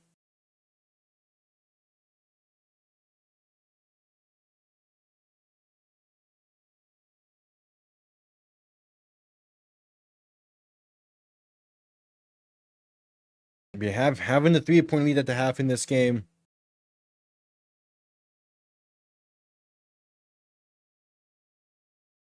not too bad.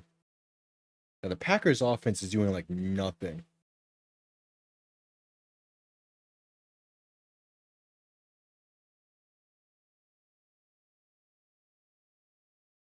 If Dallas begins to go on a playoff drought, that might finally be what it takes for Jerry Jones to get his fucking head up his ass. His head out his ass. He's like, come on, man. Like, I don't know. Dallas is in such a weird spot. Like, they have a relatively, I wouldn't say they have a bright future. They're paying Dak Prescott $60 million a year. Like, I won't say it's a bright future, but they have a future at least.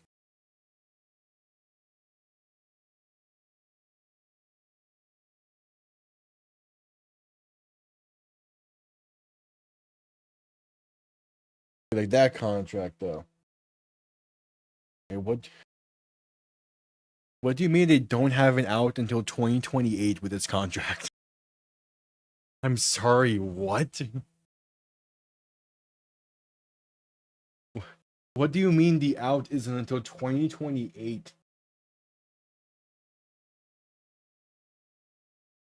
I mean, it's still not bad dead cap if they let him go in 2027. But holy. Yeah, this is not a pretty contract. It is. What's weird about this contract for Dak is it is end loaded. Not end load, not end loaded as in like backloaded. I'm like it is book capped loaded. Most of the money comes next year, and then the second highest paying year is the final year of the contract. Why? Why are you putting bookends on a contract like this? I would have expected it to be front loaded. As we're back from half, Jason Sanders set to send this one down. Miami up by 3, but Cleveland gets the ball to begin the second half. Kickoff underway. And this will be out the back of the end zone for a touchback. Cleveland to begin the drive from the 30.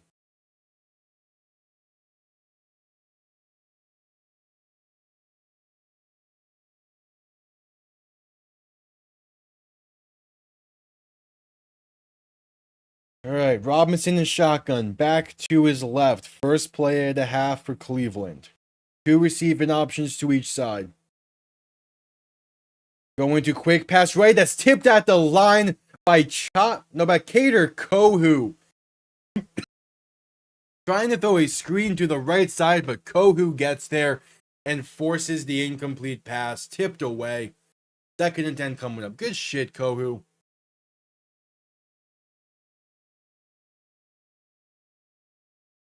And Tyler Huntley ain't playing too bad in this first half.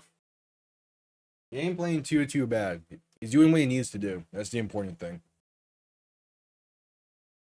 Robinson looking to throw in 2nd and 10. Pass right side is caught, but brought down for only a gain of about 3 is Jerry Jeudy with Cater Kohu on the tackle.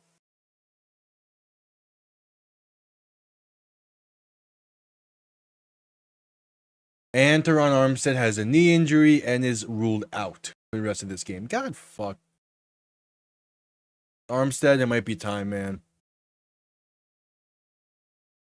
Officially ruling it a gain of 4 on the previous play. It is 3rd and 6.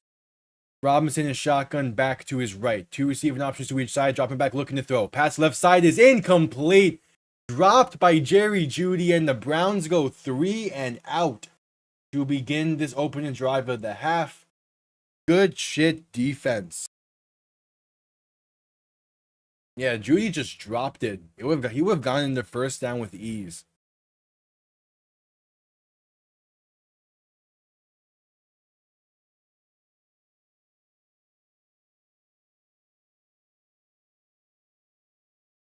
All right, 4th and 6.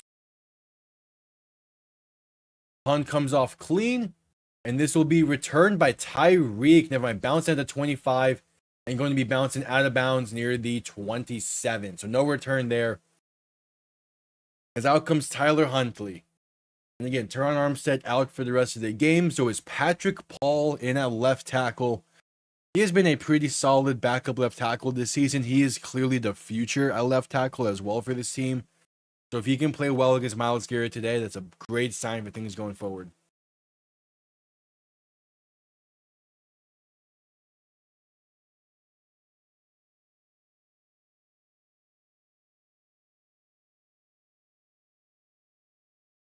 But Tampa can be a threat of a team in the playoffs.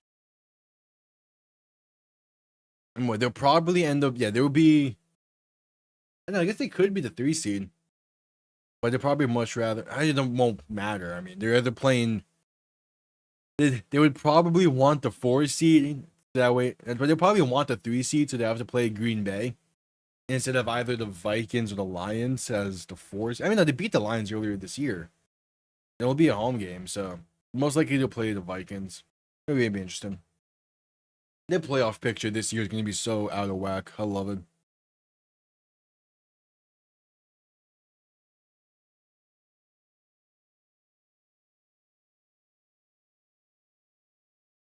All right, commercial break after the 3 and out from Cleveland.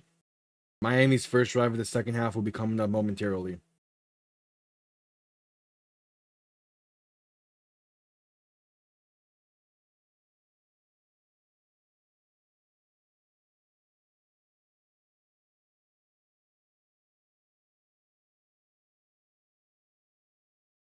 All right, still at commercial break.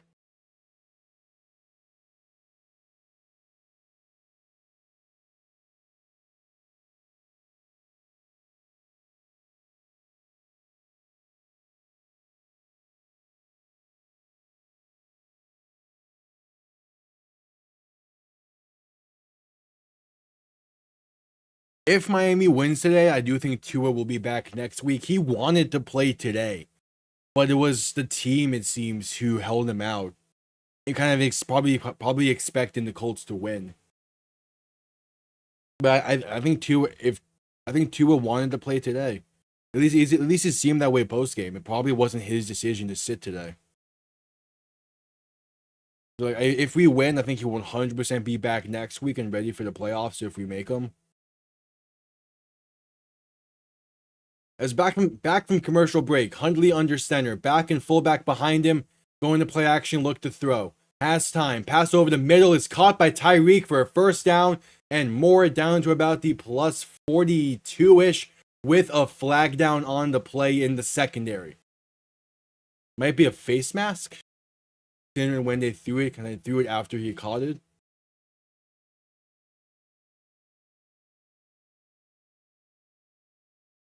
And yeah, will be a face mask. Face mask on Cleveland. So tack on 15 to the end of the play. Miami's moving the ball down the field.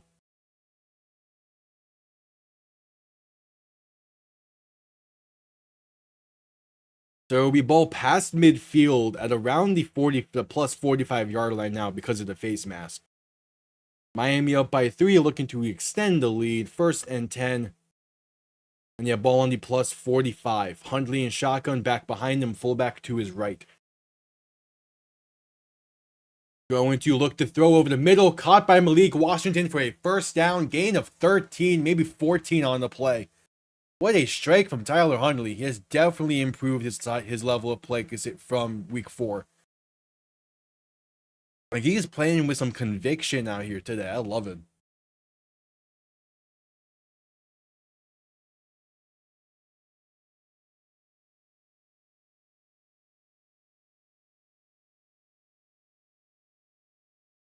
Making adjustments at the line before this 1st and 10 play from the 32.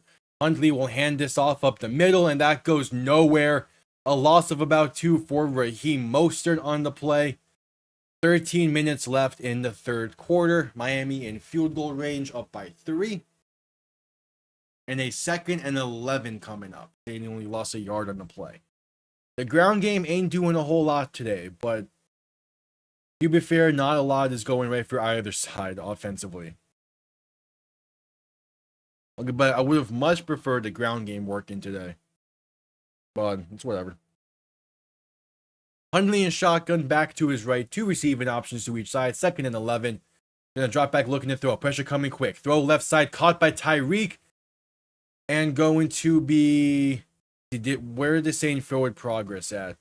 Might be a gain of only like 4 or 5. But it's still a nice pickup there.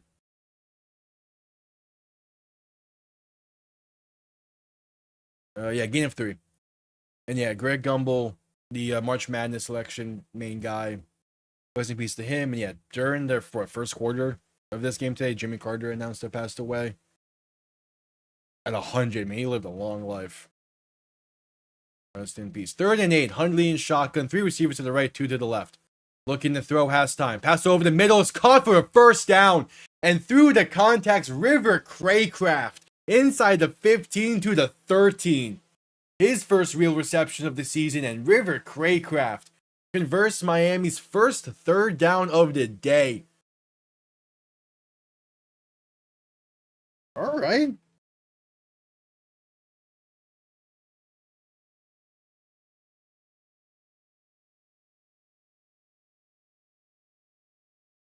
Hundley and shotgun back behind him. 3 receiving options to the left, going to send 1 in motion. As Hundley hands this off, keeping it himself, rolling right, pump faking and keeping it himself fully, getting inside the 5, sidestepping his way for a Miami touchdown. Tyler Hundley using his legs, even tricked me out there a few times on that one. And the Dolphins extend this lead with an extra point away from making it 10. Tyler Hundley, man.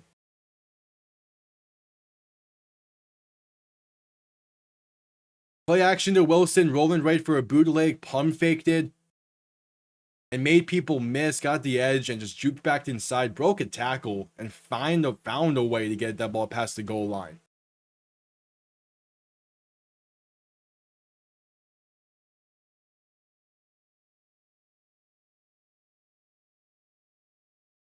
Jason Sanders for the extra point is up, and it is good. Miami has a 10-point lead. You know what this game is like making me think right now? If we got Huntley before training camp, or how even like immediately after the preseason and we gave him 2 weeks with this offense without having to have him start or anything. Like if we had Huntley as a QB2 to begin the season, we are a playoff team. We're in the playoffs.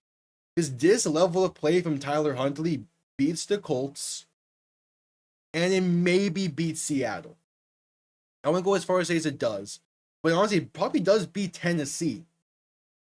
So like, if we had this Tyler Huntley earlier on in the season, we're in a much better shape right now. He's playing well today. As we're at commercial break after the 13-yard touchdown run from Tyler Huntley. Okay.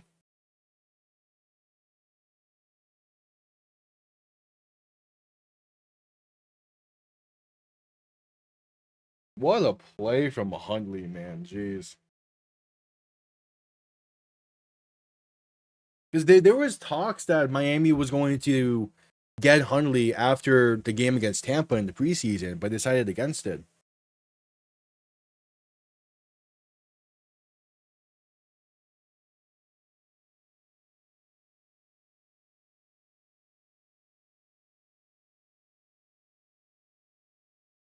But they didn't, and look what they're now.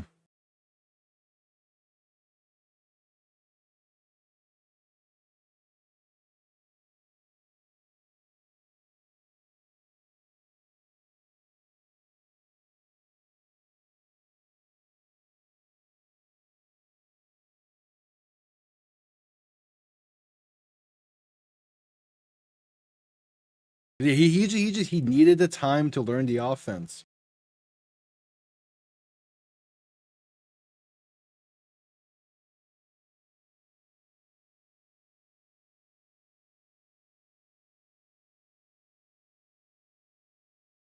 If you give him 2 to potentially 3 weeks before he needs to play in week 3, he has that time to learn the offense, and then he spends he has the pre stuff in week 3. He does the pregame and everything. Like if he's our primary backup early on in the season, we might be in a different spot. I'm saying all of this with the preference of I still want to have a QB2 competition. I'm not saying I don't want that. As Sanders' kickoff is out the back of the end zone for a touchback. I'm just saying Huntley, everyone knew Huntley is a good backup. But he just did not play well early on in the season. And oh well.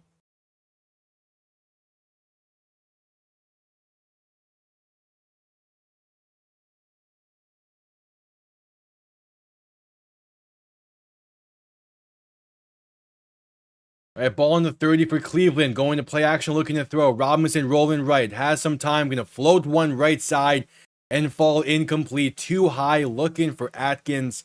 And it's 2nd and 10.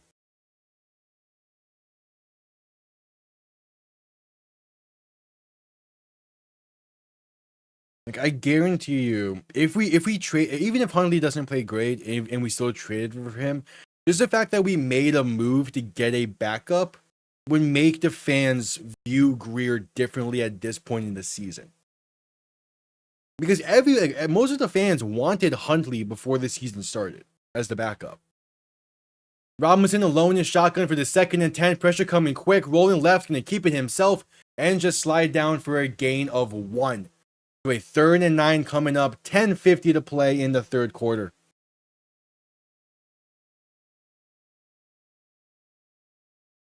Pressure came instantly by Calais Campbell up the middle, but just couldn't bring him down.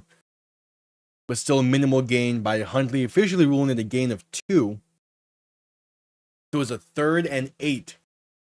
Huntley looking to throw in 3rd and 8. And flags flying, going to call the play dead, as it will be a false start on Cleveland, it seems.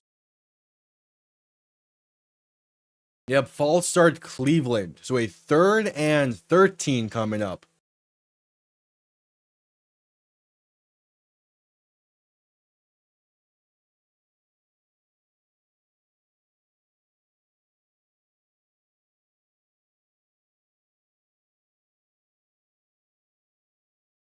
Yeah, Huntley is playing some damn good football today.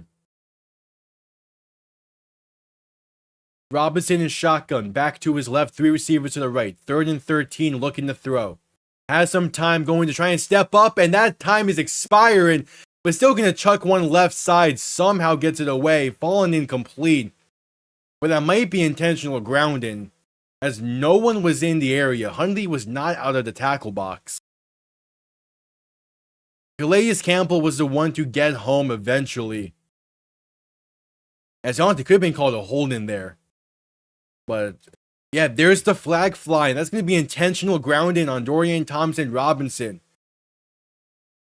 So it would be the Cleveland's going to be punting from deep in their own end zone. Yeah, he wasn't out of the tackle box and he just chucked it deep down left side. No one there. Good shit, Calais Campbell, to force the intentional grounding.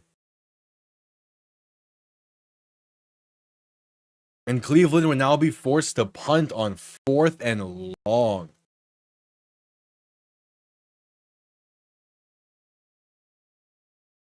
Tyreek back to return once again. No, not QB1, but I could see him being QB2. I would still like a QB2 battle, but I could see him being QB2. All right, punt comes off clean for Cleveland. Tyreek back to return this from about the 29, and he stepped out of bounds shortly thereafter, probably by accident. And it'll be 1st and 10 for Miami with pretty solid field position.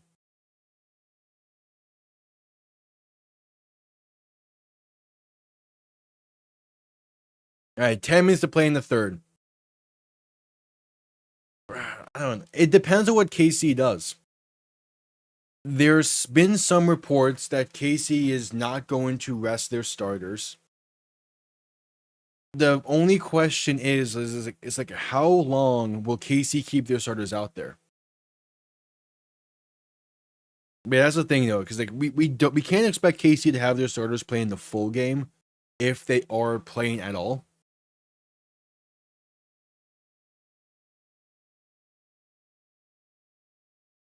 Yeah, I'm seeing some reports here that they might rest some key starters. I mean, like, I would like it if their starters play at least a half.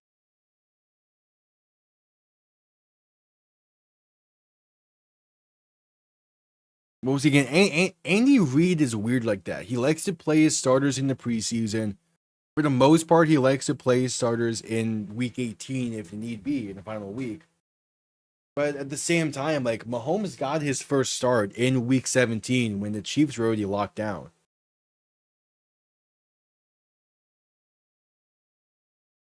If we lose to the Jets next week, that would please no. We can't afford no.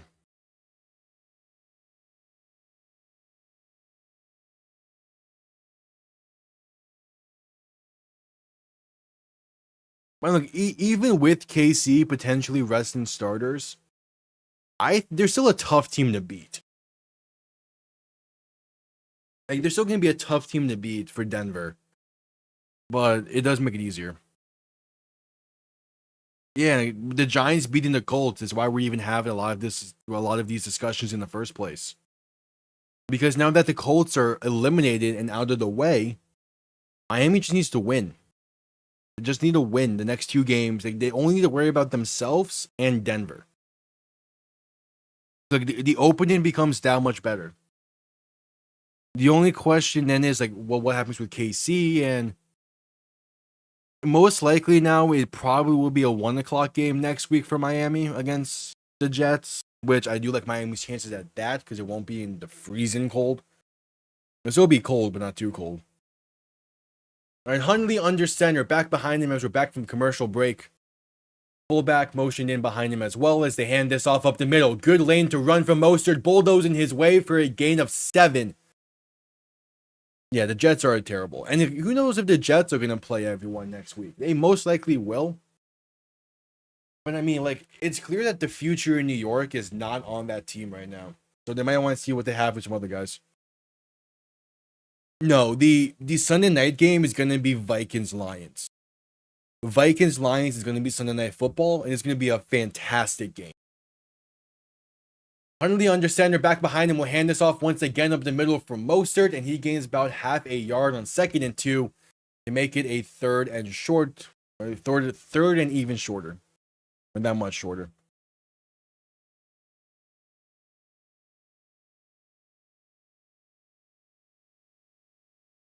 That is true that the Lions are decimated on defense, but their defense is still playing well. Like, their defensive style is, I want to say, is plug and play, because they have a few guys that are just like that good where you can't fully say plug and play. But they have good pieces on that defense still. It's Huntley looking to throw on 3rd and 2, going to be sacked back at the 30. Miami went 5 wide for really no reason. And is it 3 and out for this Dolphins offense? It shouldn't matter who the Jets play. But I mean, last time we played them, last time we played them, it went to overtime. So it more so matters who we play. And that's why, like, we kind of want Tua in. So we just need to win. We win today, and we can focus on what happens next week from there. Jake Bailey's punt comes off clean on 4th and 9, and it will be fair caught at the 30. So Cleveland will begin the drive from there. All right, 8:20 to play in the third.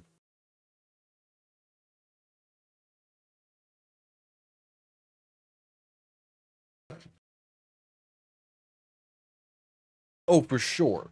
But yeah, the divisional games are always tough no matter what the state of the teams are. I mean, hell, Miami in 2019, they won week 17 and pretty much doomed the Patriots that season. Because they lost in the first round immediately after instead of having the first round bye. That was the final year where both the 1 and 2 seeds have byes. Miami stopped the Patriots from getting that bye and gave KC the bye and led them to their Super Bowl win. Like no matter the state of the team, you have a divisional game on the schedule. You're playing hard as hell, so it's not going to be an easy game next week. Robinson is shotgun back to his right, going to hand this off left side for Deontay Foreman, and he's going to gain about 3 on the play. I mean, hell, like what it was 2 years ago, I believe, at this point, when Jacksonville and not 2 years ago, 3 years ago. Jacksonville and Indy played in Jacksonville, final week of the season.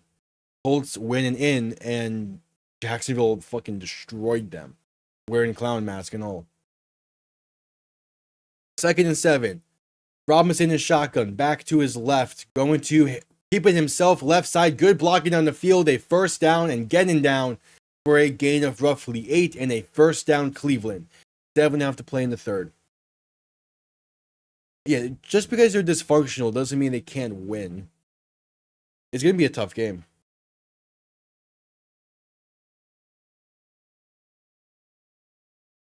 If the Jets put a bounty on Tua, that's the most un-Jets thing possible. Huntley will hand this off on 1st and 10 up the middle for a gain of about 4. I mean, yeah, you can probably say they're trying to hurt him, but after the first quarter, if the refs begin to see like some kind of attempts, they're gonna start to like break down on that. I don't know. The key thing is it's in MedLife next week, so it's in MedLife in January. Just have to stay healthy throughout that game. You can't let that turf be a bitch like it always is. Robinson under center, back behind him, 2nd and 7. Going to toss this right side for Deontay Foreman. Has some good blocking and going to get to midfield. A gain of 5. There is a flag on the play, however, so we'll see what this is. Push him back, please.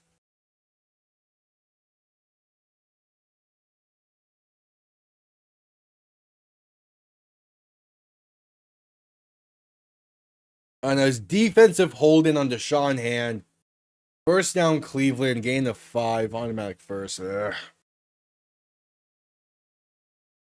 If you're a D lineman getting defensive holding calls, like, come on, man.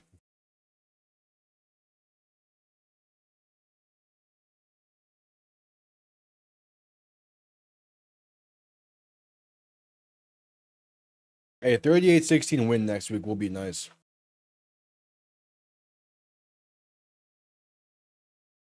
Robinson is shotgun, a back to each side as he looks to keep it himself. On a read option, but Calais Campbell says hell no, and that's a loss of yards there. About 3 on the play. Good shit, Calais.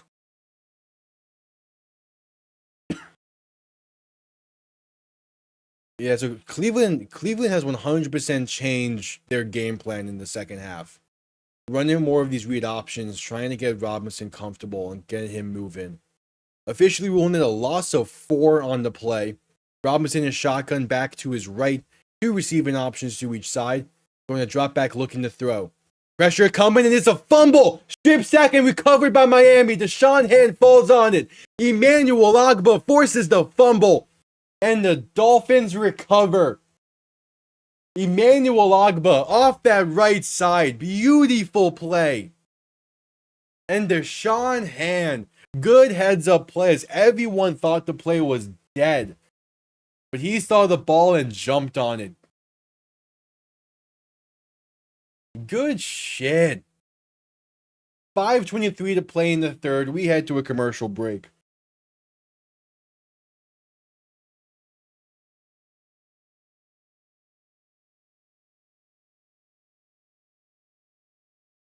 Hell yeah, man.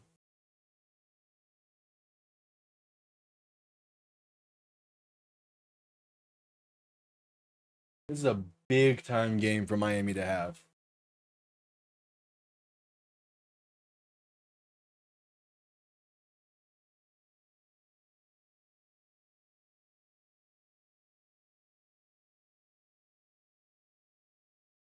A big time game.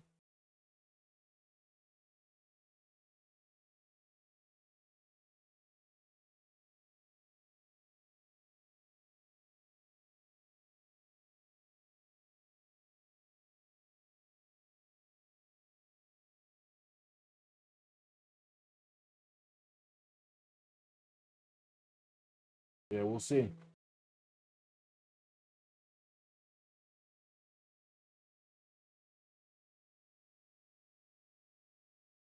See that commercial break. There's still time left in this game. Gotta be able to finish this out. When you finish this game out, you get the win. You have to focus to New York next week. And the key thing is, like, even if Miami doesn't make the playoffs, you finish the season 9-8 anyway. And you continue the trend of bringing in winning seasons to Miami. That's great. Because there were so many years in the past where, like, it's just having a consistent. I know most of the fan base isn't happy with this. I know Steelers fans currently aren't happy with the fact that they consistently have winning seasons. But from what Miami was dealing with in those in those late 2000s, early 2010s, like, having a winning season, like having a consistent winning seasons is big. Like, it does a lot for a team to be like, hey, we can win these games.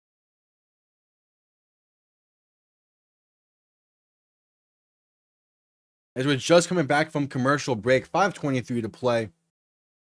It'll be Miami's 5th straight winning season. Like, that's great. Quick pass right side, a screen for Tyreek Hill. Going to be able to gain about 6 on the play up to the 39-yard line.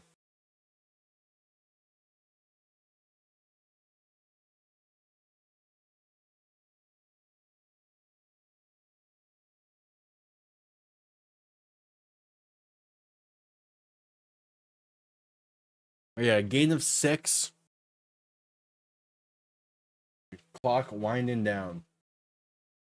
Huntley and shotgun back behind him. Going to hand this off up the middle, and that's going to go nowhere for Mostert. Right back to the 40-yard lines with 3rd down coming up. Not quite in field goal range yet.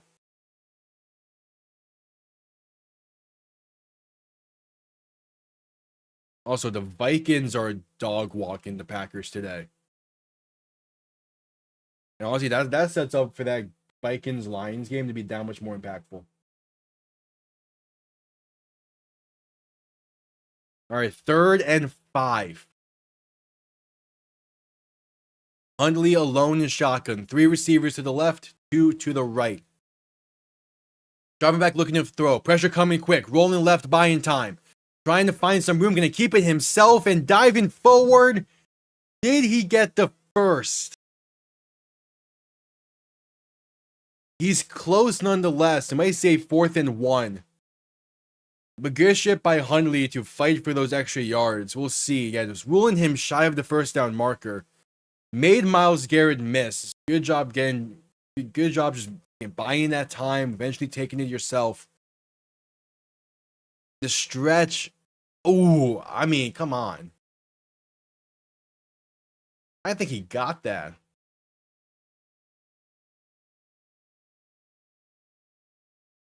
We'll see. Just under 3.5 to play, and there is the challenge flag, it seems, by McDaniel. Gonna challenge the spot of this ball. Yeah, out comes the challenge flag. Yeah. Tyler Huntley's touchdown run was great. I mean, he's playing really well today. And yeah, McDaniel is going to challenge it, saying that Huntley did successfully stretch and get the ball past the first down marker before it went completely out of bounds.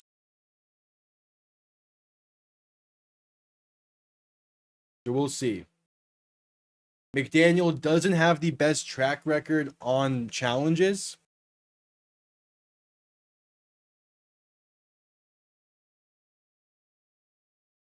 Yeah, Miami's going to challenge that Huntley was short of the line to gain.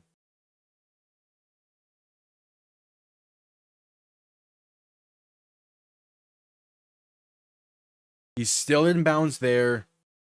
Still in bounds. When does the ball get out of bounds? That is the question. Because he's in bounds the entire time. The question is just, when does the ball cross the out of bounds plane? Oh, it's close.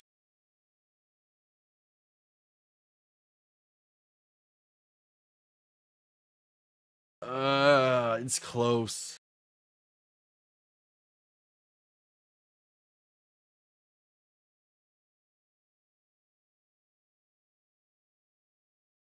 If anything, maybe the ball gets moved up a few inches. I mean, we're like right on the edge of field goal range. So we're probably going to try and get Cleveland to jump anyway. And if we see something good, we're probably just going to... I mean, we could QB sneak if it's 4th and inches, but I don't hate the idea of going for it.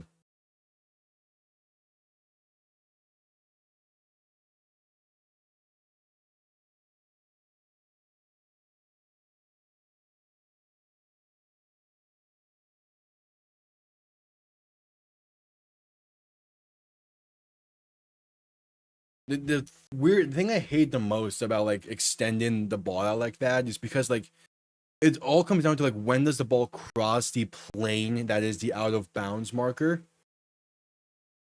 And yeah, call stands. And that is such a tough thing to challenge without having like a proper angle or anything.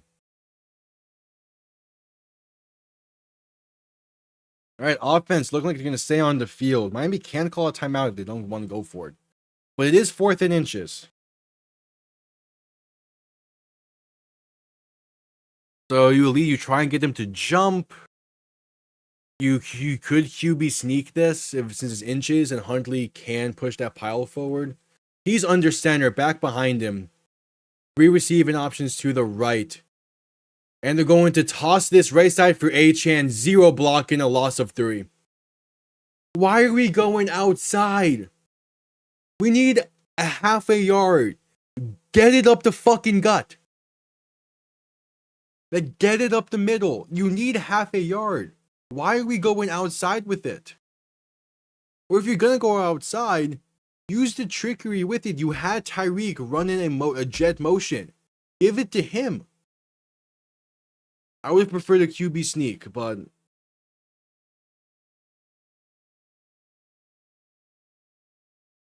The good thing is our defense has been playing well today, so I'm not too worried about this costing us the game or anything just yet. But come on. Robinson is shotgun, going to look to throw, pass over the middle, is caught, and going to break off some tackles and gain roughly 10.5, maybe 11 on the play. Was like another just wasted opportunity on a turnover because of dumb decision making. I think I would rather, I mean, I do like the idea of challenging that. I think I would have rather keep the challenge, keep the timeout, try and get them to jump, then call timeout, and decide from there. First and 10 from the 49. Robinson is shotgun back to his left. In a motion to back out wide to the right. Now motioning a different back behind him. As Robinson looks to throw, quick pass right side is dropped. Looking for Deontay Foreman, and just in case Miami's going to fall on it. Yeah, just pick it up. Just pick it up. Yeah, Miami picks it up just in case. 2nd and 10, though. Ruling it incomplete. It will be incomplete, most likely, but just in case when pass like that happens, it's a swing route or a bubble route, you want to just fall on the ball at some point. As. Ooh, wait. That might have been behind. Hold on. That's behind. That's behind, and Agba fell on it eventually. It's close. I mean, it's close. There is the stoppage. McDaniel's going to challenge it again. That might have been behind. And if so, Agba eventually picks up the football. It is a clear recovery by Miami. So all the question is, was it actually behind? Because eventually Miami does fall on it.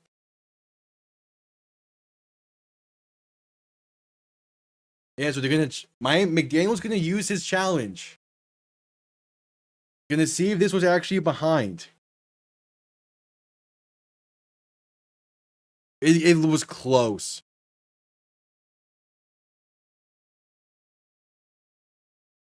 It's gonna be close. If it's behind, it's by like half a yard, but there's no clear like angle with it. The key thing is though, is Agba picked up the football afterwards. So if they do rule it is behind a backwards pass, it should be Miami ball. Since Agba makes the clear recovery. And I think that might be behind. It's close. Again, the key thing is there is a clear recovery by Miami. But I think that's behind. I think that's a backwards pass. We'll see. Now, of course, if we lose this challenge, we have one timeout for the final 17 minutes of this game. And we have no more challengers. So it's kind of like, eh. And it stands as called. Come on. It looked behind. The issue is we don't have a clear camera angle.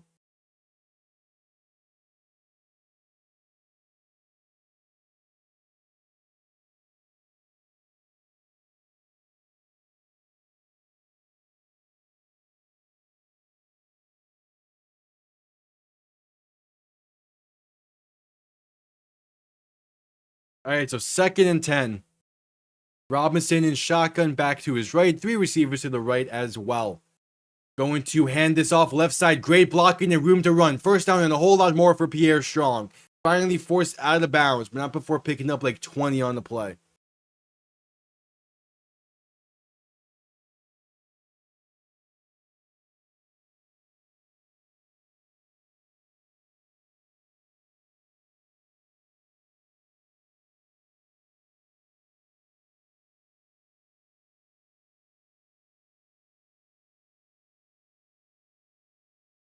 As a 1st and 10 now from the plus 32.5 yard line. Robinson is shotgun going to look to throw left side, and that's off the mark, looking for Pierre Strong on a wheel route. Falls incomplete. 2nd and 10.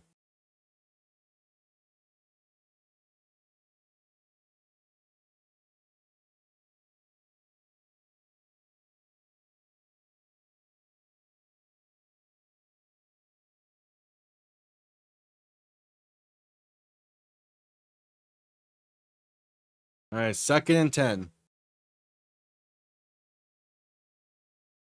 Robinson and shotgun back to his left, 2 receiving options to each side. Dropping back, looking to throw. Quick pass left side, caught by Judy and tagged down for a gain of about 6. So a 3rd down coming up.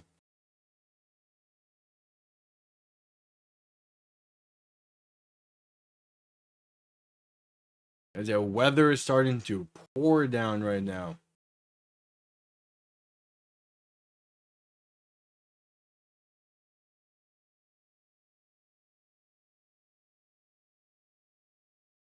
Third and 4. Robinson and shotgun back to his right. 2 receiving options to each side. Ball on the 26. Looking to throw. Pressure coming quick. Throw left side. Caught by a wide open Jerry Judy and out of bounds near the 15. May say out of bounds a little bit closer to the 20, but either way, 1st down Cleveland. Bend, don't break. Hold them to a field goal.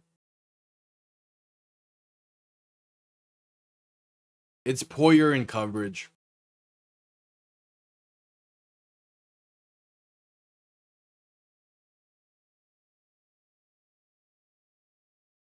As Agba had quick pressure there, but just couldn't get home in time. All right, 1st and 10 from the 17. Robinson and shotgun back to his left. 2 receivers to each side. Quick pass left side, caught by Judy, but brought down instantly behind the line by Jordan Brooks. A loss of about 1, maybe 2. But there's a flag. No shot. They're saying that's unnecessary roughness. No shot, right?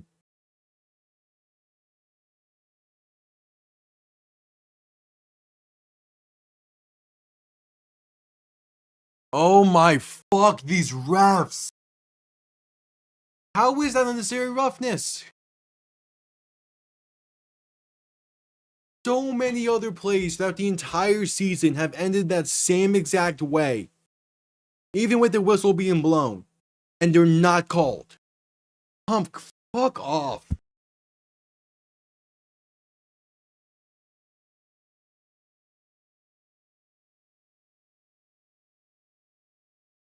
Like, come on.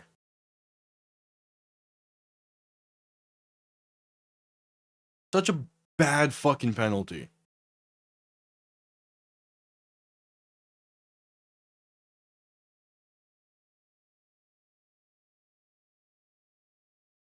All season, the refs have been bad. And it just continues right as we enter the playoffs. Like, come on.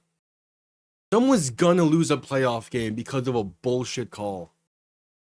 Ball on the 9-yard line. Robinson under center, back behind him. 3 receiving options to the right. Going to hand this off to Deontay Foreman up the middle.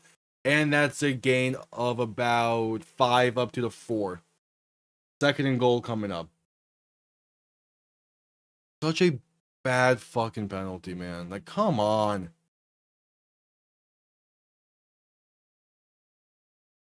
All right, that's the end of the 3rd quarter. 15 minutes to play. Miami has a 10-point lead, but the Browns are inside the 5. Gonna be a nail biter to end this one, probably.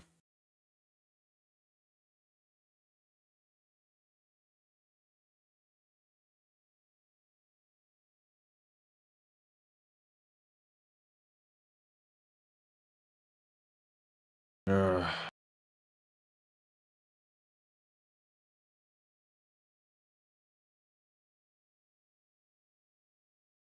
Come on, man. Such a bad penalty. Such a bad penalty.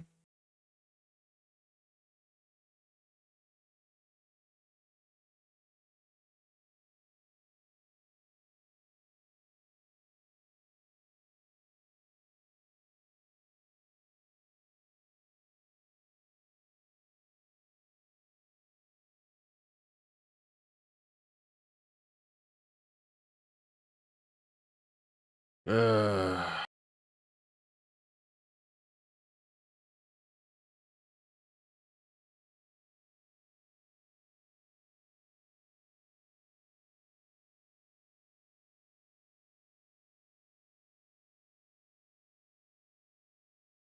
All right, select commercial break. 15 minutes to play. Gonna have a nail biter in this one.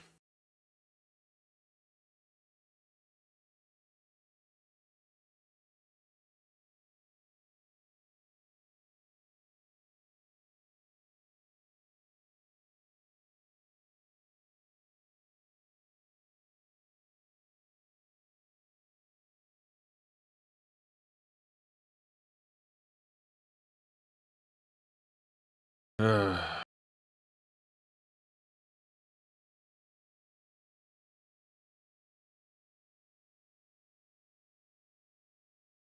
right, we'll see. Select commercial break.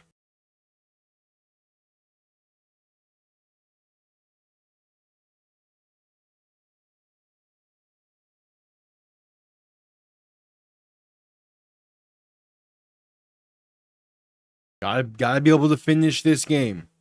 You cannot lose this game. You have to be able to finish this. You're up by 10 with 15 minutes to play. Yes, you have one timeout, but you have to be able to finish this game strong. It should not matter that you only have one timeout remaining. You should be able to just finish this game with the lead. There's no need to have a deficit in this game.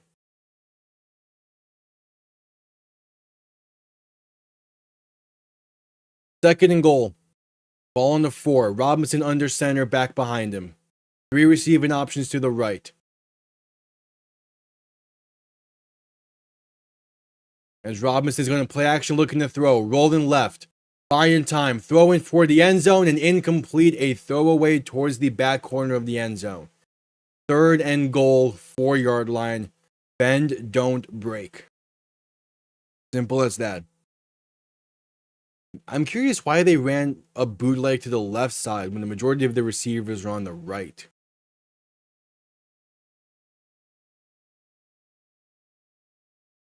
I think you're forcing Robinson in a bad situation there. All right, third and goal. Robinson in shotgun. Back to his right. Receiver to his left in the backfield. Robinson's going to hand this off left side for Deontay Foreman. Cuts upfield and going to be brought down at about the 3-yard line. Fourth and goal. Bend, don't break. Good shit defense. And now Cleveland has a decision to make. On the 3-yard line, fourth and goal, down by 10. 14 and a half to play. They're keeping the offense on the field, trying to make this a 3-point game with a touchdown and extra point. Robinson in shotgun, back to his left. 3 receivers to the right. Ball on the 3-yard line. Robinson looking to throw. Quick pass over the middle is incomplete. Looking for Jerry Jeudy. He wants a flag. None thrown. Jalen Ramsey making the play and the stand.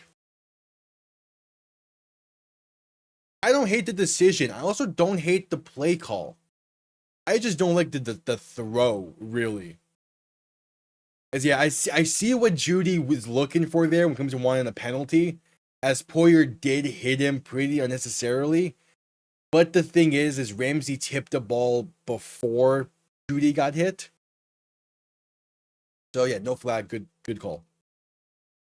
We don't fully know if Tua's coming back next week. The running theory is he will if we're in it. And so if we win, he'll be back, but really, who knows? Yeah, most likely we won't win a playoff game. I more so want us to win out because I want to keep the streak going of finishing the season above 500. Because Miami, I think that would be one of the longer streaks Miami has had in the past, since the turn of the century, is that it's a 5-year-long above 500 streak. So I would much rather that stay alive than make the playoffs, really. But if by keeping that streak alive we end up making the playoffs, then that's fine. Oh, the emotions will be high. I mean, it's nice. It's always a case where you just need to make the dance and you have a chance.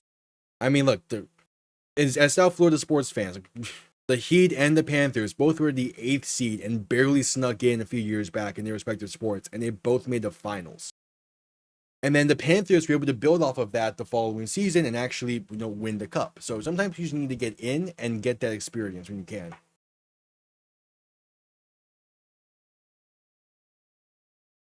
Well, yeah, that's true. Everyone plays for the championship, but I mean, the more you have the winning seasons and the longer that streak can go, the more consistency that's within the office, and the more stuff we can lead to. I mean, look at Pittsburgh. Like Tomlins had never had a losing season. They're always competitive in games. They always give themselves a chance. And when you have that chance, all you need is you're feeling a lot better with yourself. Yeah, everything's like titles for sure. But when only one team can win in a season, when only one team can win every season, you want to be in contention every single year as one of those teams. So that's why you want to keep having winning seasons. Hundley under center, back and fullback behind him, 1st and 10 from their own 3-yard line. Handoff up the middle, and that's Achane for no gain on the play. Well, yeah, that's the thing. Like, traveling to Buffalo was not going to be easy, but we nearly beat them earlier this season. So there's like, you want to give yourself that chance, because like every team thinks that they could be the one. Exactly, winning season is the easiest way to make sure that you're gonna have that chance. That's all the teams really want. Hundley looking to throw, pass over the middle is dropped by Malik Washington. Had him for the first down, but falls incomplete. It was there. 13.5 to play. 3rd and 10 from your own 3. Run the ball. Off the chest. That's a tough one for Washington to drop.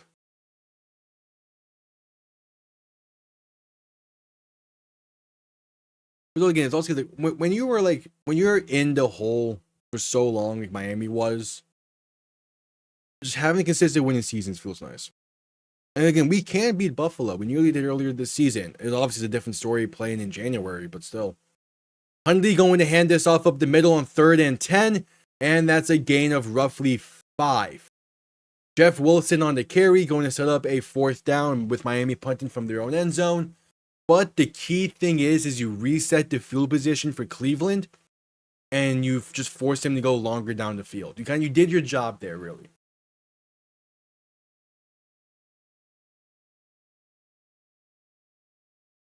Yeah, I mean, look at Detroit. Detroit will gladly have 5 straight winning seasons, even if it doesn't necessarily come with a Super Bowl. Bailey's punt is shanked on the right side, going to bounce at the 45 and out of bounds at the 49 with a flag down on the play as well. We'll see what this is. Beyond Cleveland, push him back some more. Yeah, not the greatest of punts from Jake Bailey. But hey, you gotta pass midfield. That's the key thing.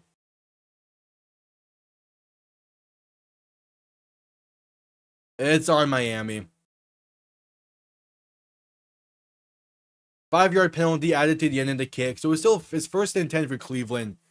But they still need to go about 50-ish yards, 45 yards in order to get in the end zone.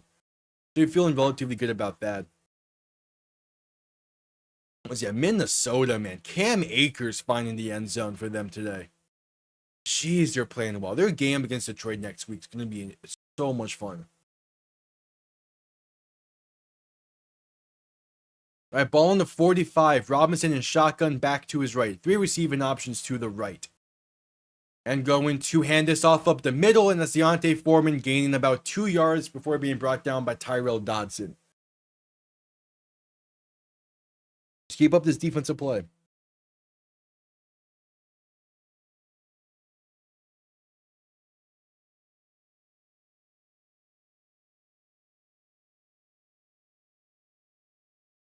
Keep up this defense.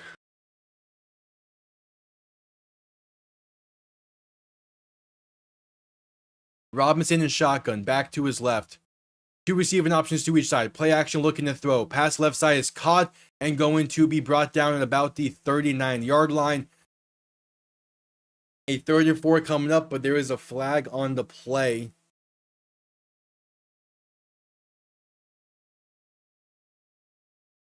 And it is illegal motion on the Browns. Jerry Jeudy never came fully set, so pushed them back a few there.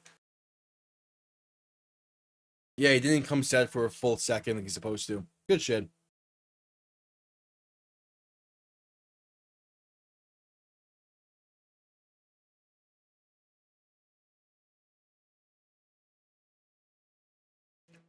All right. Robinson and shotgun back to his left. Two receiving options to each side. Dropping back, looking to throw. Pressure coming quick. Throwing left side, but falling incomplete. No one in the vicinity. This is going to be another intentional grounded, maybe. Holland got pressure instantly. Flags in the end. Flags in the backfield. It's intentional grounded once again on Dorian Thompson-Robinson. Javon Holland with the instant pressure, forcing the errant throw. And that's clear intentional grounding. All right, just under 12 minutes to play.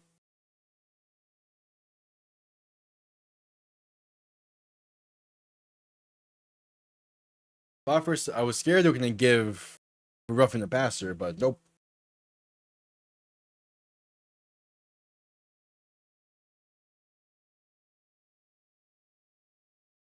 So a 3rd and 27 for Cleveland. Robinson in shotgun, back to his left, tight end to his right.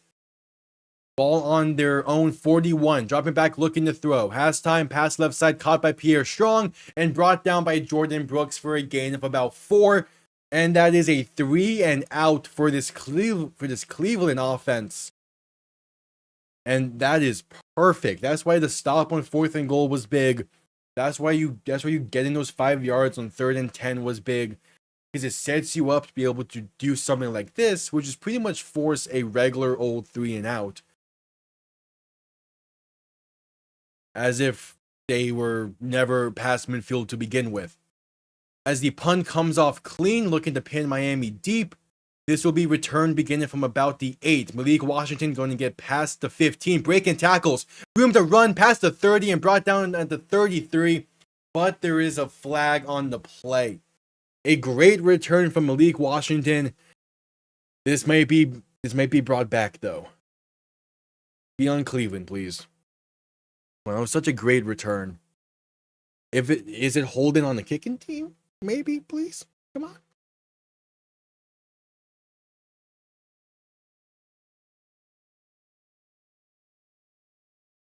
Refs discussing. Holding on Miami. And his 10-yard penalty. So some okay. Holding on Miami. This game isn't over just yet. We're only up by 10. The Browns have all their timeouts, and there's 11 minutes to play. In theory, they could do something. Depending on what happens on this drive, will depend really kind of how the rest of the game can go. The key thing is if Miami can find the end zone one more time, then yeah, it's safe to say the game's over.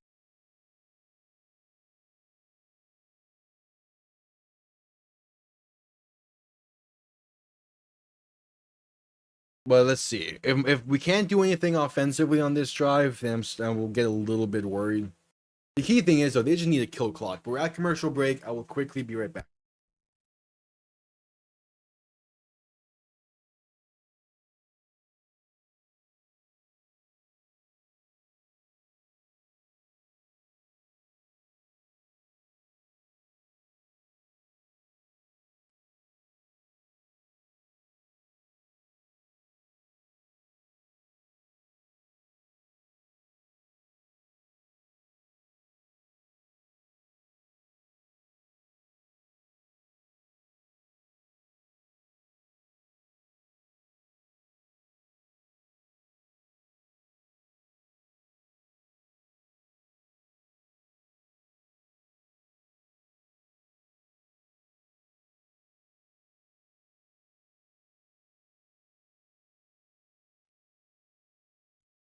All right, so that commercial break. And yeah, and the thing with the Browns defense is they have the pieces to come up big. So that's why I'm not ruling anything out just yet.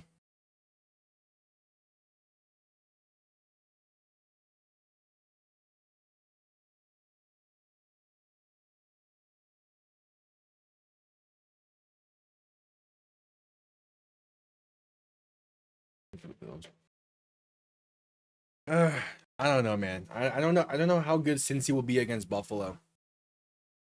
Because, well, yeah, like their offense in theory is a good offense. Buffalo's defense has come alive in his final parts of the season.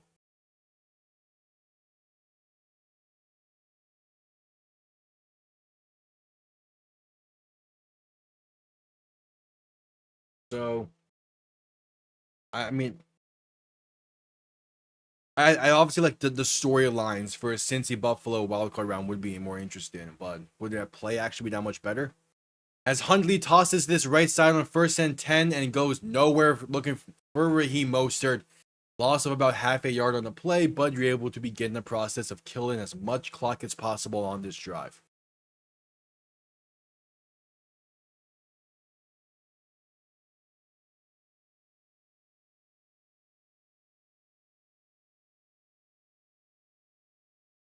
All right, 2nd and 10.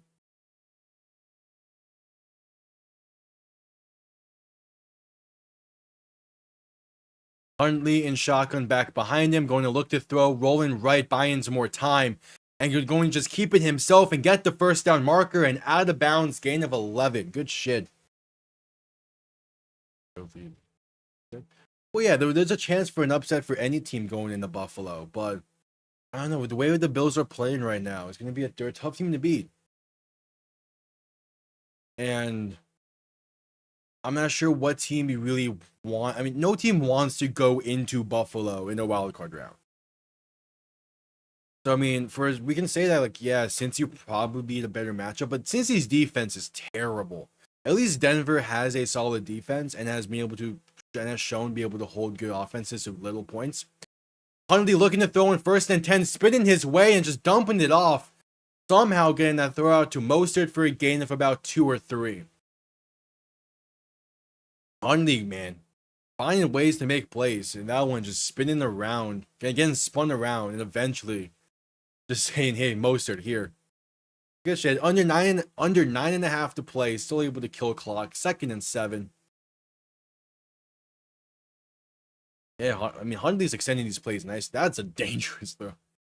Looking to throw once again, faking a toss left, now stepping up and gonna be sacked for a loss of about 1 on the play by Myles Garrett. Hey, still able to just kill clock though. That's the big thing. You need to get a few more first downs, but the more clock we can kill, the more pressure we put on Dorian, the more pressure we put on this Browns offense to do something.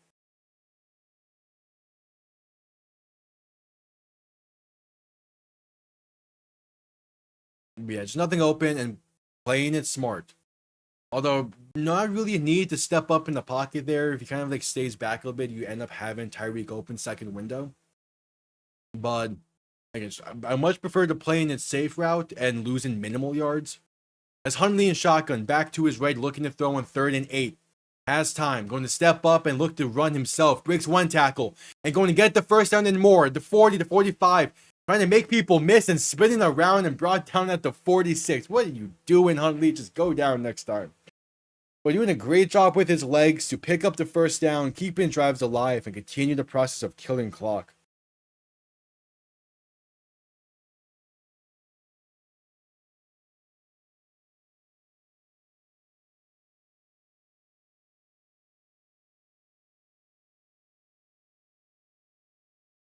That's a great play there by Hundley. Honestly, he could have kept running a little bit. No need to do the whole stop and spin and shit, but hey, you got the first down anyway. We'll take it. Ball now on the 46 as Hundley hands this off up the middle, and that goes absolutely nowhere. A loss of about 3 on the play for Raheem Mostert. 7.5 to play in the game. Clock continues to run.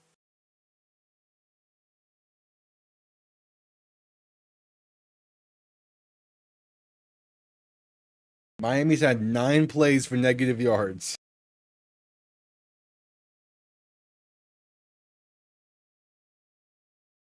Officially rolling at a loss of 2.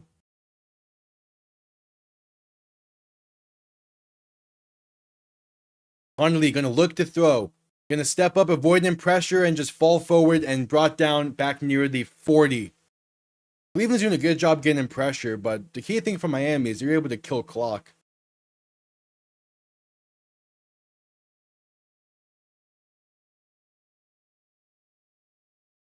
As yeah, just lost his foot in after making one man miss. All right. Again, you're just killing clock here. That's the goal. You can get it down to under 6 minutes before you have to give the ball back, most likely.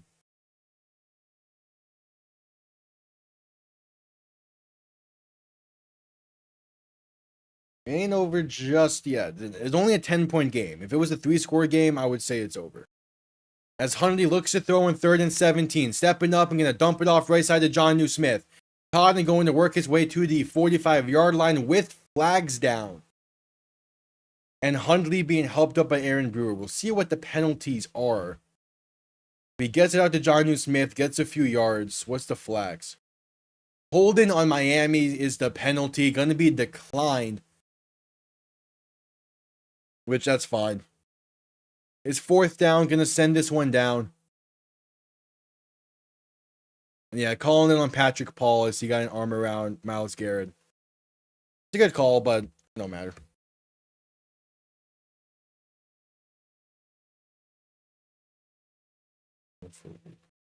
Yeah. It's going to come down to how much rest are the Chiefs going to give their starters, I think. But we'll see. I do think Denver has it locked up, though. Or they have it basically locked up. Because Miami going to let this clock run as they punt this off and comes off clean. And going to bounce and be downed inside the 5 at the 2. An absolute beaut of a punt by Jake Bailey. Down at the 2 with 5:35 to play. What a punt. There we go, Jake Bailey. Forcing Cleveland to go 98 yards.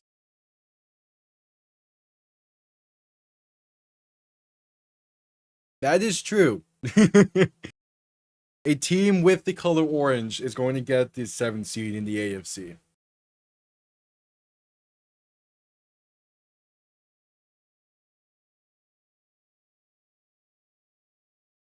I don't know. I as much as I like Denver's current orange look, I wish. They can.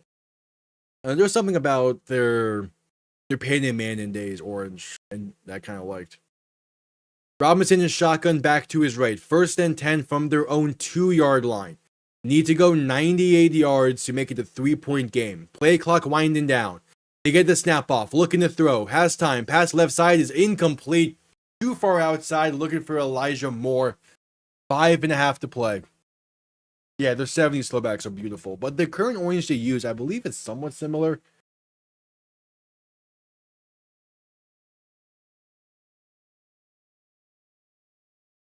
But to be fair, like Denver's current uniforms, I like them a lot.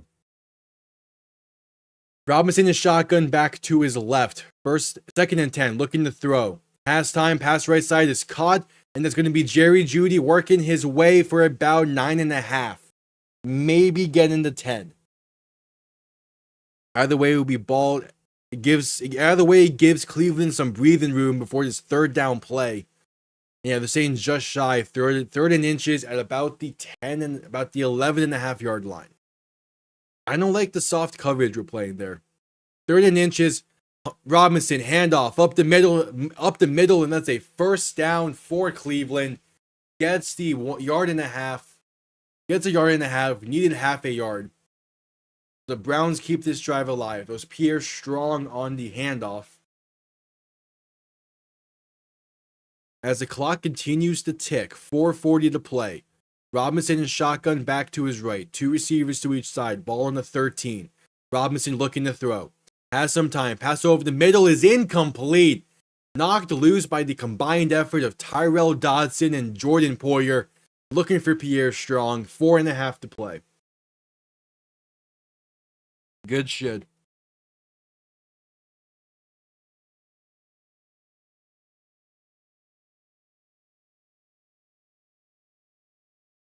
Oh, Myles Garrett, the only NFL player in history to have 4 consecutive seasons with 14 plus sacks. Nice. Robinson in shotgun, back to his left. 3 receivers to the right. 4.5 to play. Play clock winding down. Robinson dropping back, looking to throw. Pressure coming quick. Pass right side is incomplete. Trying to set up a screen, it looks like, but miscommunication. The running back went to the left when he was supposed to go to the right. But yeah, falls incomplete. So it's a 3rd and 10 coming up. There is a flag on the play now as well. This might be intentional grounding. Because, yeah, no receiver was in the area because of the miscommunication. It was only linemen on that side. Ball didn't cross the line of scrimmage. He was still in the tackle box. It's intentional grounding on Dorian Thompson-Robinson. The 3rd of the game. And will push them back.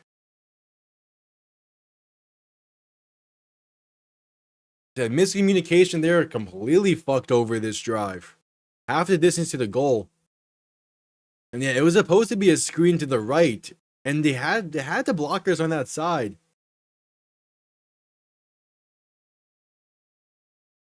So 3rd and 20 from their own 3-yard line now. There's been 20 combined penalties on this game. As just under 4.5 to play. And a 3rd and 20 coming up. You're looking to get half. You need to get at least 10. Robinson alone in shotgun, looking to throw. Has some time stepping up. Pass right side is caught by an open receiver. And he's going to bulldoze his way up to the 18-yard line. He gets 10 and more. It's a much more manageable 4th down now, but you're still backed up deep. With only 4:10 to play and 4th and 5, the Browns are going to keep the offense on the field. Robinson alone in shotgun. 3 receivers to the left. Dropping back, looking to throw. Has time. Pass right side. Caught. And going to be brought down shy of the 1st down marker by Jordan Brooks. And the Dolphins have the ball inside the Cleveland 20 with under 4 minutes to play. Jordan Brooks, man, he has been such an incredible player for us this year, leading the team in tackles, playing really damn good football. And yeah, with the Vikings winning today, their game against the Lions next week, it's not only for the division, it's for the 1 seed in the NFC. So that game is 100% going to be Sunday Night Football. Actually, ball on the 21, Hundley in shotgun back behind him. And going to toss this right side and going to gain about a yard, maybe 2. That is Jeff Wilson on the carry.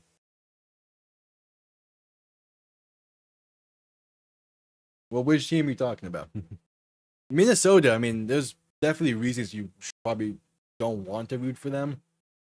Just because of, like, their past and everything. But Cleveland calls their first time out. I know, again, Minnesota.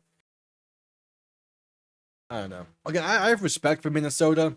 But my second team was always the Packers. Because I watched a lot of Packers games. Because I watched a lot of Aaron Rodgers. And then I really like Detroit because I really like Dan Campbell.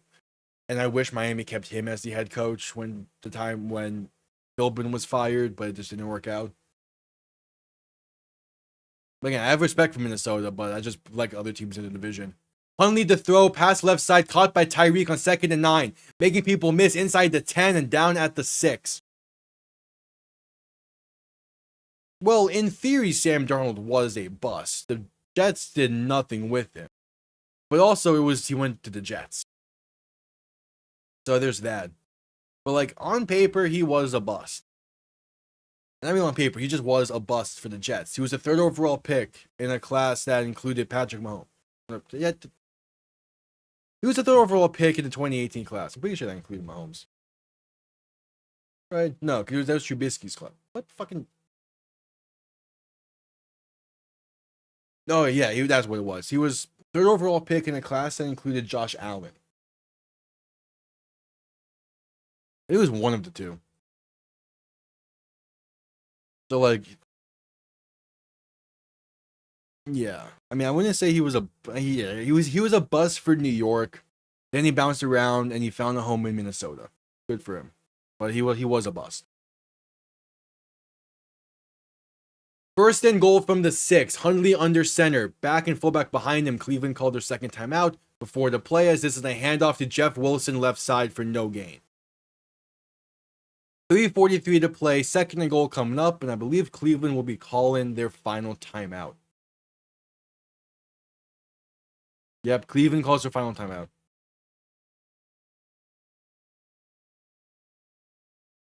I mean, the Lions and the Vikings are. When they're not going to meet in the conference champion. It's going to be a weird. The NFC is going to be a weird division to predict for the playoffs. Obviously, we'll end up seeing what the picture fully looks like. But it's a weird situation. It's a weird conference this year. All right, second and goal from the 7. Hundley and shotgun back behind him. 2 receiving options to each side as Hundley is going to look to throw past left side, caught by Jonnu Smith. Stretching forward, and that's a touchdown, Miami. Jonnu Smith having a career year in South Beach. And he's under contract for one more season. The Dolphins are an extra point away from making it a 17-point game. That's Jonnu Smith's 7th touchdown this season. I'm pretty sure that's a career high.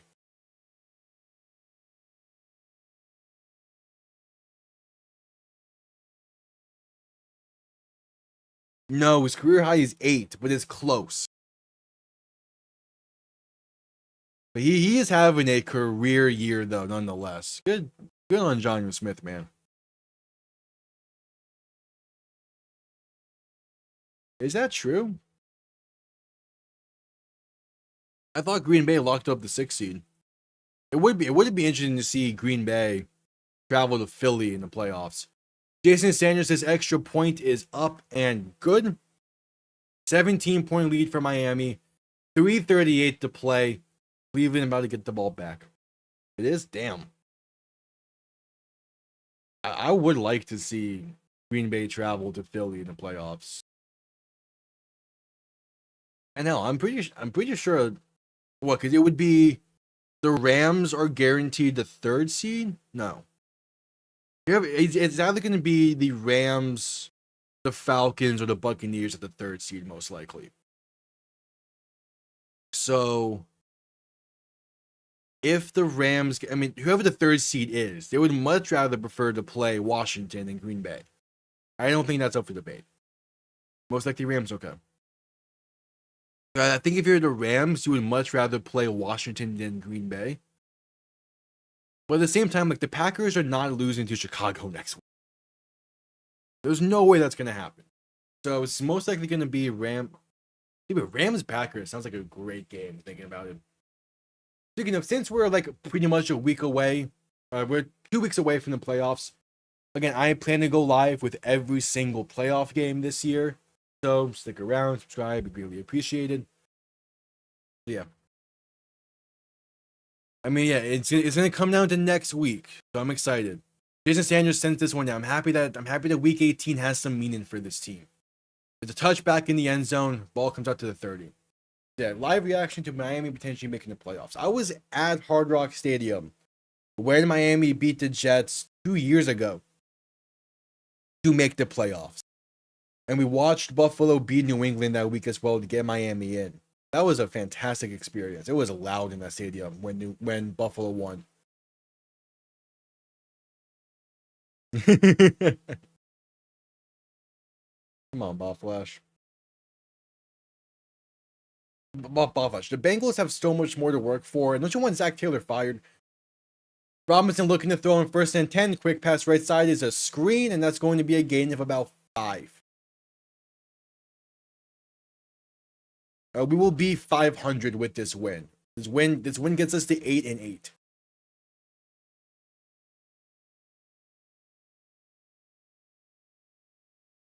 Yeah, his attitude might be nice, but his clock management is terrible. His game management in general is terrible. Going to hand this off to Deontay Foreman up the middle for a gain of about 1. I mean, since he could have easily won that game in regulation yesterday, if his game management was better and his game prep was better. But whatever. 3rd and 3, Robinson looking to throw, has some time, quick pass left side, caught by Judy for a gain of 4 and a Cleveland first down. 2:37 to play in the game. Well, we find out Tuesday when the games for next week take place, right? That's when the schedule will be announced for week 18. Robinson in shotgun, back to his left, 3 receivers to the right looking to throw. Quick pass right side for his screen to Pierre Strong is going to gain about 2 yards on the play, maybe 3. Yeah? Okay, cool. As Pierre Strong is a little slow to get up afterwards. Yeah, because typically it is like Tuesday or Wednesday when flex is getting down, so I'd imagine that's when schedules will be. First year watching football, you have a... I was talking with some friends on Christmas about kind of like the product we've seen this year from the NFL. Ain't the greatest, but I mean, I'll take it. I mean, football's football, man. I like it. I'm willing to watch any football. That's why we do the UFL streams. Because I just love football that much. I love watching it. Yeah, I mean, I feel like the Giants are still... Only one shutout's impressive this year. It kind of does show to how good the quality is, but still. As we head to a commercial break just before the 2-minute warning due to Pierre Strong being injured.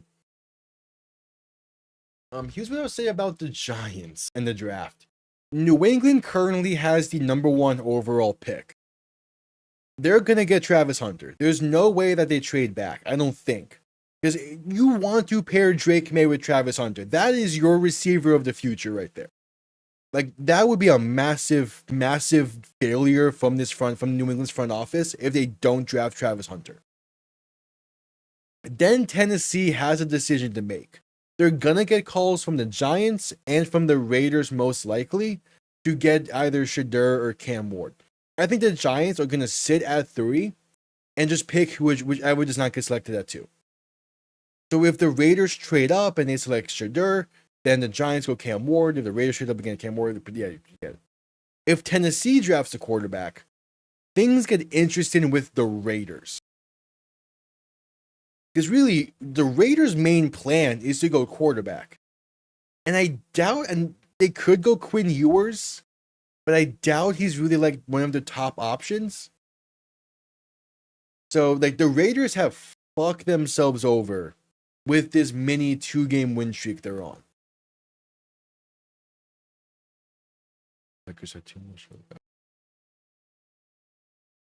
Yeah. Again, now we're into a 2-minute warning commercial break. Pierre Strong's able to get off the field on his own power. Good for him. I mean, I do not know what got into the Packers today. I guess it's just them playing on the road plays in a factor into this, but I thought they were going to handle business a little bit better. What good team have they beat? That's a good question. Oh, let's see. They beat Seattle. They beat us, but yeah. They beat Houston. They beat the Rams. They beat Arizona, and they beat Indy. Those would be like the good teams they beat. So I mean, they've beat some pretty good teams. They also played the Lions close both times.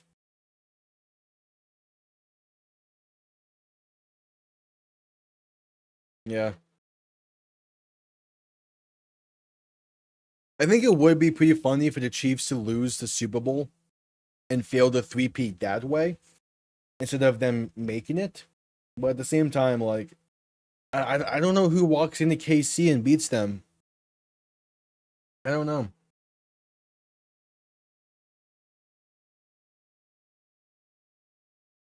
Yeah. This draft is going to be interesting. purely because of Tennessee. Tennessee is going to have an interesting decision to make.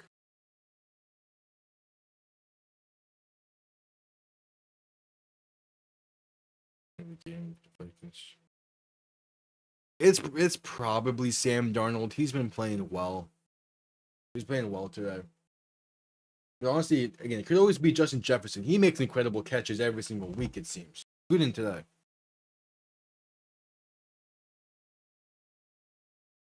You say that, and like, yeah, kind of, but part of the reason why the schedule has been seemed easy the past few years is because the division was easy the past few years. That ain't the case this year, probably won't be the case next year. But at the same time, the Packers are currently an 11-win team and will have a third place schedule next year. Like, come on, man. All right, coming back from the commercial break for the 2-minute warning. It is 2nd and 8. Robinson in shotgun, back to his right. 2 receivers to each side. Going to drop back, look to throw. Pass right side is caught and brought down shy of the first down marker by about 3 yards. For a 3rd down coming up. So like, let's see, what divisions do they play?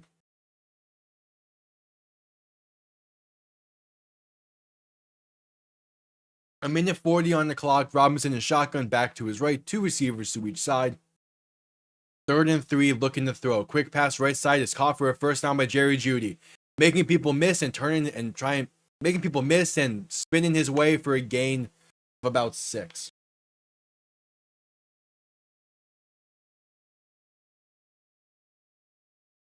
The Packers next year, they play an NFC South, an NFC West, and an AFC West team.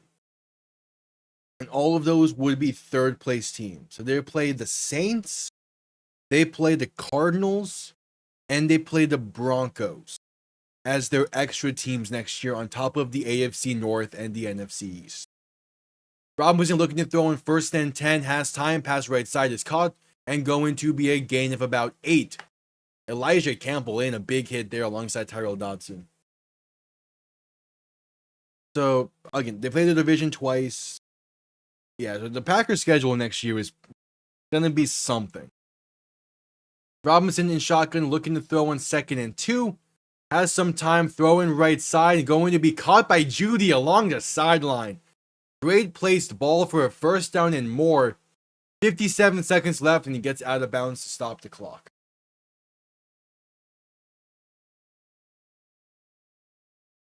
Yeah, so they play the Saints in Lambeau. They play at Arizona and at Denver as the 3 extra games they have. I mean, the Denver and Arizona ones could be tough. Robinson to throw on 1st down, pass right side is caught and brought down inbounds as Jerry Jeudy on the reception. A gain of about 4, maybe 5.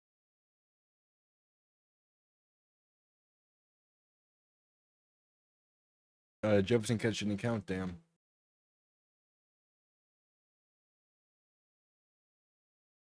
Robinson in shotgun, back to his right, 3 receivers to the left, 30 seconds left. To throw, pass over the middle is incomplete, too high. 3rd and 6 coming up.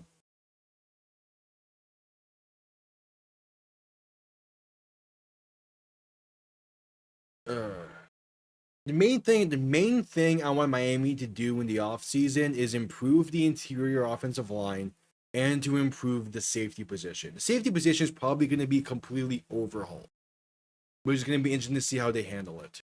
Robinson to throw on 3rd and 6, has some time, pass over the middle, it's tipped and incomplete. Through the hands and nearly an interception, but 4th and 6 instead. 23 seconds left.